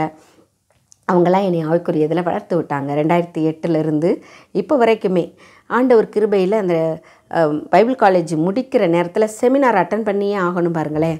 அதுக்கு லீவு ஐயாட்ட கேட்டால் ஐயா லீவ் கட்டாயம் கொடுக்க மாட்டார். ஏன்னா நிறைய வேலைகள், புக் அடிக்கிற வேலைகள்லாம் இருக்கும். ஆவிக்குரிய புக்கெல்லாம் நிறைய அடிக்கிறது, வீட்டு பராமரிப்பு குழு, அந்த நிறைய பால்யாங்கிச்சோ சாம் ஜபத்துறை புக்கு, அந்த ஐயா அவங்க புக்கு நிறைய புக்கெல்லாம் நாங்கள் அடித்தோம். பாவூர் தேவதாஸ் ஐயா புக்கு, நிறைய புக்கு ஆண்டவர் கிருபையில் இந்த கரங்களில் அடிக்க கர்த்தர் கிருபை பாராட்டியிருக்கிறாரு. ஸ்பீடாக என்ன ஏரியாமே ஸ்பீடு ரொம்ப வரும், ஸ்பீடாக அடிப்பேன். அந்த கிருபையை கர்த்தர் தந்திருக்கிறாரு. தப்பு இல்லாமையும் அடிப்பேன், அதுதான் ஒரு பெரிய கிருபை. அப்போ நிறைய கரெக்ஷன் இருக்காது, அந்த அளவுக்கு அடிப்பேன். அப்போ மேகசின் மாத இதை அடிக்கிறதுக்கு உதவி செஞ்சார். நிறைய புக்கு அந்த சமயத்தில் காலேஜ் படித்து கிராஜுவேஷன் வாங்குகிற நேரத்தில் ஐயாட்ட போய் கேட்குறேன், ஐயா நான் பைபிள் காலேஜ் படிச்சிருக்கேன், முடிக்க போகிறேன், செமினார் 5 நாள் செமினாருக்கு நான் லீவ் போடணும், லீவ் போட்டால் தான் எனக்கு கிராஜுவேஷன் தருவாங்க, நீங்கள் எனக்கு 5 நாள் லீவு கொடுத்தே ஆகணும் ஐயான்னு கேட்குறேன். அதுக்கு முன்னாடி நான் மனசில் ஆண்டவர்கிட்ட தீர்மானம் பண்ணியிருக்கேன், எஸ்ஸப்பா நான் பைபிள் காலேஜ் படிச்சிருக்கேன், செமினாரில் அட்டன் பண்ணால் தான் கிராஜுவேஷன் வாங்க முடியும், உங்கள் சித்தம்னா எனக்கு லீவ் கிடைக்க உதவி செய்யுங்க, அவர் லீவ் கொடுத்தாலும் கொடுக்காட்டாலும் நான் கிராஜுவேஷன் வாங்கணும், நீங்கள் தான் அதுக்கு பார்க்கணும், நான் வேலையை விட்டு நின்றுவேன், அவர் லீவ் கொடுக்கலைன்னா அப்புறம் நீங்கள் என்னையை காப்பாற்றணும், என் பிள்ளைங்களையும் காப்பாற்றணும் அப்படின்னு சொல்லிட்டு பிள்ளைங்க 7-8 படிச்சுட்டு வராங்க. அவ்வளோ விசுவாசம், அவ்வளோ தைரியத்தோடு ஆண்டவர்கிட்ட பேசிட்டு கேட்குறேன், ஐயா சரி 5 நாளுமா அப்படின்னாங்க. ஆமாங்கயான்னு. சரி போயிட்டு வாங்க, கிராஜுவேஷனுக்காக தானே கேட்குறீங்கன்னு சொல்லிட்டார். அதுவே ஒரு பெரிய கிருபை. ஆண்டவர் இறக்கம் கண்கள், நோவாவுக்கோ கர்த்தருடைய கண்களில் கிருபை கிடைத்தது போல் ஐயாவுடைய கண்களில் எனக்கு கிருபை கிடச்சிச்சு. அப்போ கிராஜுவேஷன் வாங்கி 2010 கிராஜுவேஷன் முடிக்கவும் ஆண்டவர் முதல்ல பைபிள் காலேஜ் போகிறதுக்கு என் பையனுக்கு கிருபை பாராட்டுறாரு. அந்த ஷார்ட்வுட் போட்டு எரிஞ்சிச்சுன்னு சொன்னேன் பாருங்கள், அப்போல்லாம் 11 கேரில் ஒர்க் பண்ணுறேன். அப்போ பாஸ்ட்டு சொல்கிறார், சைக்கிள் அழாமல் போயிட்டு வாங்க, உங்கள் பையனுக்கு ஒன்றும் செய்யாது அப்படின்றாரு. அப்போ தான் நான் போகிறேன், சைக்கிள்லேயே மங்கையரசி ஸ்கூல் போகிறேன். என் பையனுக்கு ரொம்ப அடிபட்டு காயம்லாம் முகம்லாம் வீங்கி வேறு பையன் மாதிரி இருந்தான். அப்போ நான் அந்த சார்லாம் சொன்னாங்க, ஹெச்எம்லாம் சொன்னாங்க, நீங்கள் இந்த பையன்தான், ஹைட்டாக ஒரு பையன் இருந்தான், இந்த பையன்தான் எரும மாடு மாதிரி போட்டுட்டான் பிள்ளை மேலே அப்படின்னு சொல்லி திட்டிட்டு இந்த பையனை என் முன்னாடி நிற்க வைக்கிறாங்க. என்னமாதிரி பண்ணுங்க இந்த பையனை அப்படின்ட்டு. நான் இப்போ ஆண்டருக்குள்ளே இருந்ததுனால இந்த பையனை நான் என்னங்க சார் செய்ய முடியும்? என் பையன் பிழைச்சதே கிருபை, ஆண்டவருடைய இரக்கம். இந்நேரம் வேறு இடத்துல பட்டிருந்தா என் பிள்ளைய பார்க்கவே முடியாது. ஆண்டவர் உயிரை கொடுத்தாரு, மட்டும் காத்து கொடுத்தாரு. நான் அவருக்கு நன்றி சொல்கிறேன். இனிமேல் தயவுசெய்து இப்படிலாம் விளையாடாதீங்கப்பா, பார்த்து கவனமாக விளையாடுங்கப்பா. அப்பா இல்லாமல் எவ்வளோ கஷ்டப்பட்டு நான் வளர்த்துருக்கேன் தெரியுமா? ஏசப்பா தான் என் பிள்ளைய பாதுகாத்து கொடுத்துருக்குறாரு. உன்னை போய் நான் என்ன செய்ய முடியும்னு சொல்லிட்டு அந்த பையனை மன்னிச்சிட்டு திட்டக்கூட இல்லை, விட்டுட்டேன். அதுக்கப்புறம் பல்லு கட்டிட்டு நல்லபடியாக இருக்க கர்த்தர் கிருபை பாராட்டினார். அந்த பல்லு உடஞ்ச அந்த செகண்டில் என் பையன் ஊழியத்துக்கு முழு நேரம் வர்றதுக்கு என் ஜீவனை காப்பாற்றி கொடுத்தீங்கல்ல ஆண்டவரே, அதனால் நான் உம்முடைய ஊழியத்தை செய்வேன். 7th படிக்கும்போதே அவன் ஒப்பு கொடுத்தான். நான் ரட்சிக்கப்பட்ட புதுசிலேயே அவனுக்கு 6 வயசு இருக்கும்போதே நான் ஒப்பு கொடுத்தேன். அவன் இப்போ 7th படிக்கும்போது அவன் ஒப்பு கொடுத்துறான். ஒப்பு கொடுத்ததுனால தொடர்ந்து படிச்சுட்டு வந்தான். +2 முடிஞ்சோடனே நான் காலேஜ் தான் போகணுன்னா, அப்புறம் பாஸ்டர் ஆஃபீஸில் 1 வருஷம் ஆஃபீஸ் பாயாக இருந்தான். அதுக்கப்புறம் தமிழ்நாடு பைபிள் காலேஜில் PTH முடிக்க கர்த்தர் இரக்கம். அதுக்குள்ளே எவ்வளவோ போராட்டங்கள், எவ்வளோ பாடுகள், எவ்வளோ வேதனைகள், எவ்வளவோ வியாதிகள், எத்தனையோ பாடுகள், அத்தனையும் தாண்டி காலேஜ் முடிக்க கர்த்தர் பிள்ளைக்கு கிருபை பாராட்டினார். 3 வருஷம் முக்குடலில், நம்ம திருநெல்வேலி முக்குடலில் அசிஸ்டன்ட் பாஸ்டர் அலெக்ஸ் பாஸ்டர் சர்ச்சில் இருக்க உதவி செஞ்சார். அப்புறம் மேரேஜ் முடிஞ்சால் தனி இடம் போட்டுருவோன்னு சொன்னாங்க. நாங்கள் ஜெபம் பண்ணிகிட்டே இருந்தோம். திருத்தங்கலில் ஆண்டவர் ஒரு பொண்ணை காமிச்சார். சரின்ட்டு அந்த பொண்ணை மேரேஜ் பண்ணி முடித்து இப்போ அரூரில், தருமபுரி மாவட்டம் அரூர் தாலுகாவில் உள்ள நரிப்பள்ளி கிராமத்தில் போயிட்டு 8 வருஷமாக ஊழியம் செஞ்சிட்ருக்காங்க. அவன் தம்பிக்கும் 2 குழந்தை இருக்கான், ஆண் குழந்தை. என் பொண்ணுக்கு ஒரு பையன் இருக்கான், 7th படிக்கிறாரு. வெரி இன்டெலிஜென்ட் பாய் என் பேர். பொண்ணோட பையன் ரொம்ப இன்டெலிஜென்ட்டு, நல்ல ஒரு இங்கிலீஷ் நாலேஜ் உள்ள பையன். டிரான்ஸ்லேட் பண்ணுற அளவுக்கு கூட கர்த்தர் கிருபை பாராட்டியிருக்கிறாரு. நிறைய மனோரா ஸ்கூலில் போயிட்டு 1 மணி நேரம் 2 மணி நேரம் டிரான்ஸ்லேட் பண்ணியிருக்காங்க சில ஊழியர்களோடு போயிட்டு. அந்த மாதிரி ஆண்டவர் இங்கிலீஷ் சர்வீஸில் கொயரில் பாடுவான். ஒரு நல்ல இங்கிலீஷ் நாலேஜ் உள்ள பையன். நல்ல இங்கிலீஷ் சாங் பாடுவான். பாட்டு தாளந்து அவனுக்கு ஆண்டவர் கிருபையில் நல்ல ஆண்டவர் கொடுத்துருக்கிறாரு. இப்படி ஆண்டவர் எங்களை குடும்பமாக ஆசீர்வதித்து வைத்திருக்கிறார். ஏன் இதெல்லாம் விளக்கமாக உங்களுக்கு நான் சொல்கிறேன் அப்படின்னா, ஆண்டவர் எதையுமே ஒரு நோக்கத்தோடு செய்வார். நம்மளை நோக்கத்தோடு பெற்றெடுத்து வளர்க்க உதவி செய்கிறார். எப்படின்னா, நம்ம நோக்கத்தை அறிந்த தெய்வம் அவர் மட்டும்தான். நம்மளை எப்படிலாம் கொண்டு போய் வளர்த்து ஆசீர்வதிக்கணும், நித்திய ஜீவனை கண்டடையணும் அப்படின்னு சொல்லிட்டு விரும்புகிறாரோ அப்படிலாம் நேர்வழியாக நேர்த்தியாக கொண்டு போகிற தேவன். சில வேளையில் உலகம் நமக்குள்ளே வந்தாலும், சுயம் நமக்குள்ளே வந்தாலும், பலவீனங்கள் நம்மக்கிட்ட வந்தாலும் அதெல்லாம் தாண்டி ஒரு புதிய பாதையை, நீதியின் பாதையை காட்டுகிற தேவன் நம்மோடு கூட இருக்கிறார். இப்போ நம்ம என்னை போல் இப்படி என்கிட்ட ஃபஸ்ட்டு ஆண்டவர் பேசின முதல் வசனம் ஏசாயா 54 6வது வசனமும் அந்த இருக்குது. அப்போ முதல் வசனம் என்கிட்ட பேசினது அவரை பற்றி சொன்னார். சிருஷ்டிகரே உன் நாயகர் அப்படி சொன்னார். அவரை பற்றி இன்ட்ரடியூஸ் பண்ணி எனக்கு வைக்கிறார். அவர் எப்படிப்பட்டவர், அந்த கேர்சலில் முகமுகமாக பேசின தெய்வம். எனக்கு பைபிளில் வசனம்லாம் தெரியாது, எனக்கு அது புரியாது ஃபஸ்ட்டில். அப்போ பேசுகிறாரு. அவரை பற்றி ஃபஸ்ட்டு சொல்லிவிட்டு என்னை பற்றியும் சொல்கிறாரு. எப்படின்னா, இளம் பிரயாயத்திலேயே விவாகம் செய்து தள்ளப்பட்ட மனைவியைப் போல இருக்கிற உன்னை கர்த்தர் அழைத்தார் என்று உன் தேவன் சொல்லுகிறார்.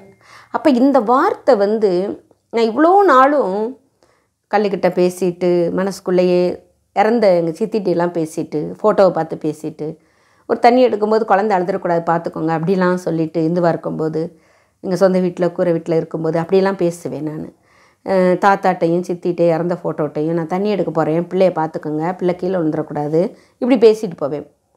அது கண்மூடித்தனமாக. அப்போ நம்மளுடைய எல்லா காரியத்தையும் பார்த்து தேவன் எப்படிப்பட்டவர் என்றதையும் சொல்லிவிட்டு என்னையும் பற்றி என்கிட்ட சொல்கிறாருன்னா, அவர் தான் ஜீவனுள்ள தேவன் என்று நான் நல்லா மனப்பூர்வமாக உணர்ந்து மனதார தேவனை நான் ஏற்றுக்கொண்டேன். என் குல தெய்வமாக, என் அப்பாவா நான் ஏற்றுக்கொண்டு பிள்ளைகளையும் கர்த்தருக்குள்ளே வளர்க்க தேவன் இரக்கம் பாராட்டினார். ஒவ்வொரு நாளும் பேசுவார். ஒவ்வொரு பாடல் மூலமாக, ஒவ்வொரு மெசேஜ் மூலமாக, சூழ்நிலை நிமித்தம் பேசுவார். இயற்கையை கொண்டு பேசுவார். தேவன் பேசும் தெய்வமாக இருக்கிறார். அப்போ நம்ம பேசுகிறத கேட்குற தேவனாக இருக்கிறாரு. ஜெபத்தை கேட்குற தேவன். மனசுக்குள்ளே தான் நினச்சேன். 5 படிக்கும்போது என் பொண்ணு 10th லீவில் ஏஜ் அட்டன் பண்ணால் நல்லாயிருக்கும் ஆண்டவரேன்னு வாய் விட்டு கூட சொல்லலைங்க, மனசுக்குள்ளே நினச்சேன். அதே மாதிரி இந்த குழந்தை பிற விஷயத்துலையும் எனக்கு இந்த குடும்பத்துக்கு என்ன குழந்தை வேணுமோ அதை கொடுங்க ஆண்டவரேன்னு சொன்னேன். குழந்தை உடனே நின்றுச்சு. நீங்கள் இப்படி ஆம்பளை பிள்ளையும் கேட்குறாங்க ஆண்டவரேன்னு சொல்லிட்டு ஜெபம் கூட பண்ணலை. கேட்குறாங்களே என்ன இப்படி இருக்காங்க அப்படின்னு சொல்லி அப்படியே விட்டுட்டேன். ஆனால் தரிசனத்தில் கற்பப்பையோடு அப்படியே ஆண் குழந்தை எனக்கு காமிச்சார். முகமுகமாக பேசுகிற தெய்வம் நம்மோடு கூட இருக்கிறார். ஊழியம்னா என்னன்னே தெரியாமல் இருந்த என்ன ஊழியத்தில் படிக்க வச்சு ஊழிய காரியங்கள்லையே செய்ய வச்சு முழு நேர ஊழியத்தில் 2.5 வருஷம் நியூ ஹோப் அவர் ஏஜி சர்ச் நரிமேட்டில் இருக்க பாஸ்டர் மூலமாக பாஸ்டர் என்னைய 2010 நான் கிராஜுவேஷன் முடிக்கிறேன். 19 எனக்கு அப்ரிஷியேட் பண்ணுறாரு எங்கள் பாஸ்டர் முழு நேர ஊழியக்காரின்னு சொல்லிட்டு. அது வரைக்கும் பார்ட் டைமாக வேர்ட் ஆஃப் கிரைஸ்டில் நான் ஊழியம் செஞ்சதுனால இது பண்ண முடியலை. 2018, 19, 20 இந்த 2.5 வருஷம் முழு நேர ஊழியக்காரின்னு சொல்லிட்டு 19 எனக்கு அப்ரிஷியேட் பண்ணி எனக்கு ஆண்டவர் கிருபையாக என்னை ஆண்டவர் எல்லாருக்கும் முன்பாகவும் என்னை பாராட்டினார். அது எனக்கு ஒரு பெரிய கிருபை. அவர் சாகருக்கு வருஷம் 6-7 மாதத்துக்கு முன்பாக எனக்கு அப்படிப்பட்ட ஒரு பாக்கியத்தை கர்த்தர் கொடுத்தார்.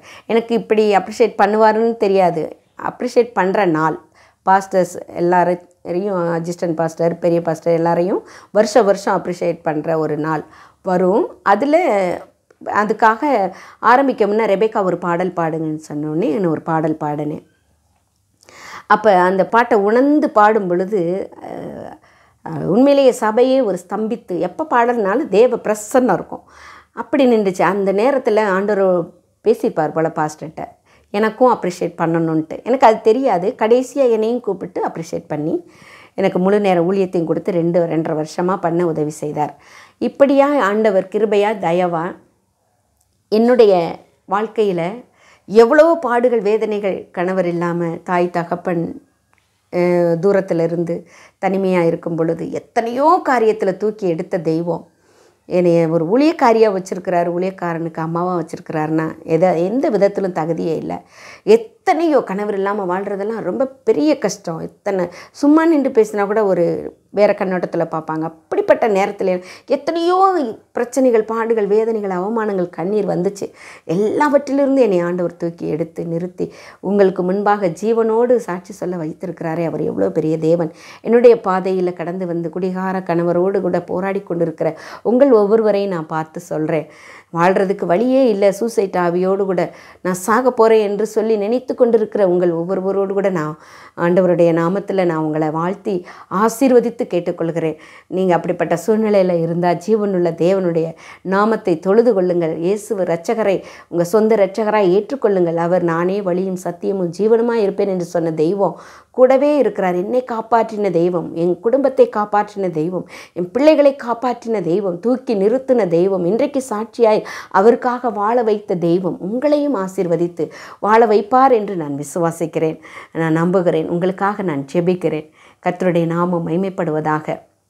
ஒரு பாடலை பாடி நான் ஜெபிக்க ஆசைப்படுகிறேன். ஸ்தோத்திரம் ஆண்டவரே. ஹல்லேலூயா. தோளிலிருந்து உயர்த்தினீ, தூக்கி என்னை நிறுத்தினீர், துதித்து பாட வைத்தீர். அல்லேலூயா அல்லேலூயா. தோளிலிருந்து உயர்த்தினீர், தூக்கி என்னை நிறுத்தினீர், துதித்து பாட வைத்தீர். அல்லேலூயா அல்லேலூயா. காலை தோறும் தவறாமல் உம் கிருபை கிடைக்கச் செய்கின்றீர். நாள் முழுதும் மறவாமல் உம் நன்மை தொடரச் செய்கின்றீர். காலை தோறும் தவறாமல் உம் கிருபை கிடைக்கச் செய்கின்றீர். நாள் முழுதும் மறவாமல் உம் நன்மை தொடர செய்கின்றீர். தடைகளை தகர்ப்பவரே, உம் தயவை காண செய்திரே. தடைகளை தகர்ப்பவரே, உம் தயவை காண செய்திரே.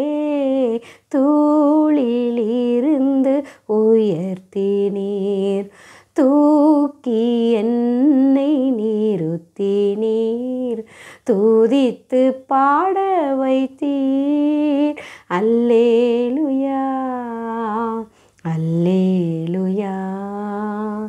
நிந்தை சொற்கள் நீங்கிட இரக்கத்தை விளங்கச் செய்தீர். நிந்தித்தோரின் கண்கள் முன்பே நினைத்தீரா அற்புதம் செய்தீர்.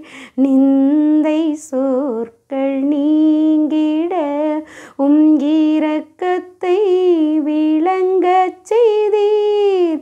நிந்தித்தோரின் கண்கள் முன்பே நினைத்தீரா அற்புதம் செய்தீர்.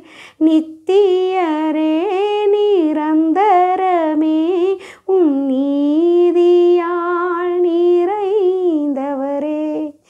நித்தியரே நிரந்தரமே நீதியால் நிறைந்தவரே. தூளி இருந்து உயர்த்தினீர். தூக்கி என்னை நிறுத்தினீர். துதித்து பாட வைத்தீர். அல்லேலுயா அல்லேலுயா அல்லேலுயா அல்லேலுயா. கர்த்தருக்கு மகிமை உண்டாகட்டும். உங்களுக்காக நான் ஜெபிக்கிறேன். இதை பார்த்து கொண்டிருக்கிற நேயர்கள் ஒவ்வொருவரையும் தேவன் தாமே தொட்டு ஆசீர்வதிப்பாராக. ஆண்டவரே, உம்மை நன்றியோடு ஸ்தோத்திரிக்கிறேன். உம்மை துதிக்கிறேன் கர்த்தாவே. ஆவியானவரே, அற்புதத்தின் தேவனே, அதிசயங்களை காண பண்ணுகிறவரே, இதோ நான் கற்பத்தில் இருக்கும் முன்னமே தெரிந்து கொண்ட தேவன், உலகத் தோற்றத்துக்கு முன்னமே தெரிந்து கொண்ட தேவன் என்று சொல்லி எங்களை பேர் சொல்லி அழைத்திருக்கிற தெய்வமே, அடியாளை நினைத்தருளி எஸ்ஸப்பா இம்மட்டும் காத்து ஆண்டவரே நிற்பதும் நிர்மூலமாகாதிருப்பதும் உடைய சுத்த கிருபை என்று வேதத்தில் வாசிக்கிறோம், அனுபவிக்கிறோமே. அப்பா, பறந்து காக்கிற பட்சியைப் போல ஒவ்வொரு நொடி பொழுதும் பாதுகாத்து வழிநடத்தின தேவன், என்னைப் போலவே குடிகார கணவரை வைத்து கொண்டு சீரழிந்து கொண்டிருக்கிற தற்கொலை எண்ணங்களோடு ஆண்டவரே அனுதினமும் செத்து கொண்டிருக்கிற எஸ்ஸப்பா, சாவை விரும்பி கொண்டிருக்கிற ஒவ்வொரு பிள்ளைகளோடும் தேவன் என்னை பாதுகாத்து என்னை அப்பா நீர் காப்பாற்றி வழிநடத்தி உம்முடைய பிள்ளையாய் உம்முடைய ஊழியக்காரியாய் தெரிந்து கொண்டது போல பிள்ளைகளையும் கர்த்தாவே அப்படிப்பட்ட சூழ்நிலையில் இருக்கிற ஒவ்வொருவரையும் தேவன் பாதுகாத்து வழிநடத்தி அப்பா உம்முடைய ஜீவனுள்ள இரத்தத்தால் உயிர்த்தெழுந்த வல்லமையினால அவர்களை காப்பாற்றும்படி ஒப்பு கொடுத்து ஜெபிக்கிற ஏசப்பா, இந்த சூழ்நிலையில் இருக்கிற ஒவ்வொருவரும் குடிகார கணவரை வைத்து கொண்டிருக்கிற ஒவ்வொருவருக்கும் தேவன் தாமே ஆண்டவரே அப்பா ஹல்லேலூயா அந்த குடியிலிருந்து விடுதலை தந்து குடும்பத்தோடு வாழ்ந்து சுகித்திருக்க ரட்சிக்கப்பட உதவி செய்யும்படி ஒப்பு கொடுத்து ஜெபிக்கிறோம். ஆண்டவரே, உமக்கு ஸ்தோத்திரம் ஐயா. தேவாதி தேவன், ராஜாதி ராஜா, நீர் குடும்பம் குடும்பமாய் ஆசீர்வதிப்பீராக. தற்கொலை எண்ணங்களோடு சுற்றி இருக்கிற ஆண்டவரே, நினைத்து கொண்டிருக்கிற சாவை விரும்பி கொண்டிருக்கிற ஒவ்வொரு பிள்ளைகளையும் தேவன் நீர் தொட்டு அந்த தற்கொலை எண்ணங்களிலிருந்து விடுவிப்பீராக. தற்கொலை எண்ணங்களை தூண்டுகிற அசுத்த ஆவிகளை சபித்து நிர்மூலமாக்குகிறோம் இயேசுவின் நாமத்தில். அப்பா, குடியை தூண்டுகிற குடிக்க வைக்கிற அப்பா, யாருக்கு கலங்கின கண், யாருக்கு வேதனை, யாருக்கு துக்கம், யாருக்கு காரணமில்லாத காயங்கள், யாருக்கு சண்டைகள் என்று வேதத்தில் வாசிக்கிறோம் நீதிமொழிகள் 23ஆம் அதிகாரத்தில். அப்பா ஆண்டவரே, இப்படிப்பட்ட சூழ்நிலையில் இருக்கிற அப்பா சாராயத்தை அந்த மதுபானத்தை விரும்புகிறவர்களுக்குத்தானே அது பார்க்கும் பொழுது பளபளப்பாய் தோன்றும். அது முடிவில் ஆண்டவரே பாம்பை போல கடிக்கும் என்று சொல்லியிருக்கிறீரே அப்பா இயேசுவே. அதிலிருந்து ஒரு வெறுப்பை குடிக்கிறவர்களுக்கு கொடுத்து சமாதானமாய் குடும்பத்தை நடத்தக்கூடிய கிருபைகளை தந்து உண்மையாய் மனைவியை நேசித்து பிள்ளைகளை நேசித்து ஆண்டவரை உண்மையாய் குடும்ப வாழ்க்கை பரிசுத்தமான வாழ்க்கை வாழ்ந்து அப்பா உண்மை சேவிக்க கர்த்தர் திறந்த வாசலை கட்டளையிடும்படி ஒப்பு கொடுக்கிறோம். நீரே ஆண்டுகளும் வழி நடத்தும் ஆண்டவரே. இயேசு ராஜாவே, இதை பார்த்து கொண்டிருக்கிற ஒவ்வொருவரையும் தேவன் தாமே தொட்டு ரட்சிப்பீராக, பலப்படுத்துவீராக, பாதுகாத்துக் கொள்வீராக. ஆண்டவரே, உம்முடைய கிருபை தயவு இரக்கம் எப்போது எங்களோடு இருக்கும்படி வெளிப்படும்படி ஒப்பு கொடுத்து செபிக்கிறோம். கிருபை உள்ள வசனத்துக்கு அர்ப்பணிக்கிறோம், இரக்கத்துக்கு கெஞ்சுகிறோம், கிருபைக்கு காத்திருக்கிறோம். இயேசு கிறிஸ்துவின் நாமத்தில் செபிக்கிறோம் எங்கள் ஜீவனுள்ள நல்ல பிதாவே. Amen amen. Thank you. God bless you. மறுபடியுமாய் இந்த கிரைஸ்ட் காலிங் டிவி ஸ்தாபகர் பாஸ்டர் டேனியல் அவர்களுக்கு நான் மனதார நன்றி செலுத்துகிறேன். ஐயா பாவூர் தேவதாஸ் ஐயாவுக்கும் நான் மனதார நன்றி செலுத்துகிறேன். உங்கள் குடும்பங்கள் எல்லாருக்கும் நான் ஜெபிக்க கடமைப்பட்டு இருக்கிறேன். தேங்க்யூ. God bless you. ஸ்தோத்திரம். அன்புக்குரியவர்களே, இப்பொழுது ரிச்சி சேரிட்டி ட்ரஸ்ட் மூலமாக ஒரு கிராமத்தையே தத்தெடுத்து அந்த கிராமத்தில் வசிக்கும் கைவிடப்பட்ட திக்கற்ற முதியோர்களை கண்டுபிடித்து அவர்களுக்கு ஜாதி மதம் என்று பாராமல் தினமும் உணவளித்து வருகிறோம். எனக்கு சாப்பாடு கொடுக்கறதுக்கா ஆளே இல்லை, வீட்டில் சாப்பிடுன்னு சொல்கிறவங்களே இல்லை. அந்த மாதிரி வர வாங்கிட்டேன். இப்படி ரொம்ப வேதனையாக இருந்தேன். நான் நம்மளுக்கு சாகிற நேரத்தில் இன்னும் சுயநாள் கிடச்சின்னு வேதனையாக இருந்தேன். அப்போது ஏசப்பா சாப்பாடு போய் சாப்பிட்லாம் என்கிட்ட சந்தோஷமாக வந்தேன். வந்து சாப்பிட்டுங்கிறேன். சாப்பாடு போடுறவங்களுக்கெல்லாம் நன்றி ஏசப்பா, நல்லா வாங்கினவங்க நல்லா இருக்கணும், எங்களுக்கெல்லாம் சாப்பாடு கொடுக்குறாங்க, நாங்கள் பசியில்லாத சாப்பிட்றோம், அவங்க நல்லா இருக்கணும், அவங்க நல்லா இருந்தால் எங்களுக்கு ஒன்றும் கொஞ்சம் சாப்பாடு சாகிற வழியில் கொஞ்சம் சாப்பாடு கொடுப்பாங்க. எனக்கு யாரும் கிடையாது, பிள்ளை இல்லை, பொண்ணு இல்லை, யாரும் இல்லை. சாப்பாடு பாரு ஐயாவா, நல்லா அவங்க வீடு குடும்பம் நல்லா ஆசீர்வதிக்கணும். ஆண்டவரை ஏச நாமத்தில் மகிமுண்டாட்டு நானே ஒரு அண்ணாச்சி சாமி நான் வர்றேன். இந்த காலை கொஞ்சம் முடியல, ஏந்துக்க முடியல, என் உடம்பு ஆரோக்கியத்தை கொடுக்குங்க. சாப்பாடு வந்து சாப்பிட்டு பாரு, உடம்பு ஆரோக்கியமாகுது. ஏசப்பா, எனக்கு இதுதான் துணை, எனக்கு யாரும் கிடையாது. இந்த சாப்பாட்டில் தான் நான் வாழ்ந்து சாப்பிட்டு போய் பார்த்துக்கிறேன். அதான் ஏசப்பா, அவனுக்கு நன்றி, கொடியான கொடி நன்றி ஏசப்பா.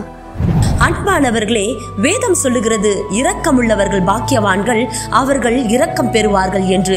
நன்மை செய்ய உனக்கு திராணி இருக்கும்போது அதை செய்யத்தக்கவர்களுக்கு செய்யாமல் இராதே என்றும் வேதம் சொல்லுகிறது. அது மட்டும் இல்லைங்க, ஏழைக்கு இறங்குகிறவன் கர்த்தருக்கு கடன் கொடுக்கிறான் என்றும் வேதம் சொல்லுகிறது. உங்களுக்கு ஒரு அன்பான வேண்டுகோள், நீங்களும் இது போன்ற அநேக கிராமங்களில் ஒருவேளை உணவு கூட இல்லாமல் முதியோர்கள் கஷ்டப்பட்டு வருகிறார்கள். இந்த கைவிடப்பட்ட முதியோர்களுக்கு உணவளிக்க விருப்பமுள்ளவர்கள் இந்த மகத்தான ஊழியத்தில் இணைந்து கொள்ள அன்புடன் அழைக்கிறோம். தொடர்புக்கு 7200713563. கர்த்தர் தாமே உங்களை ஆசீர்வதிப்பாராக. ஆமேன்.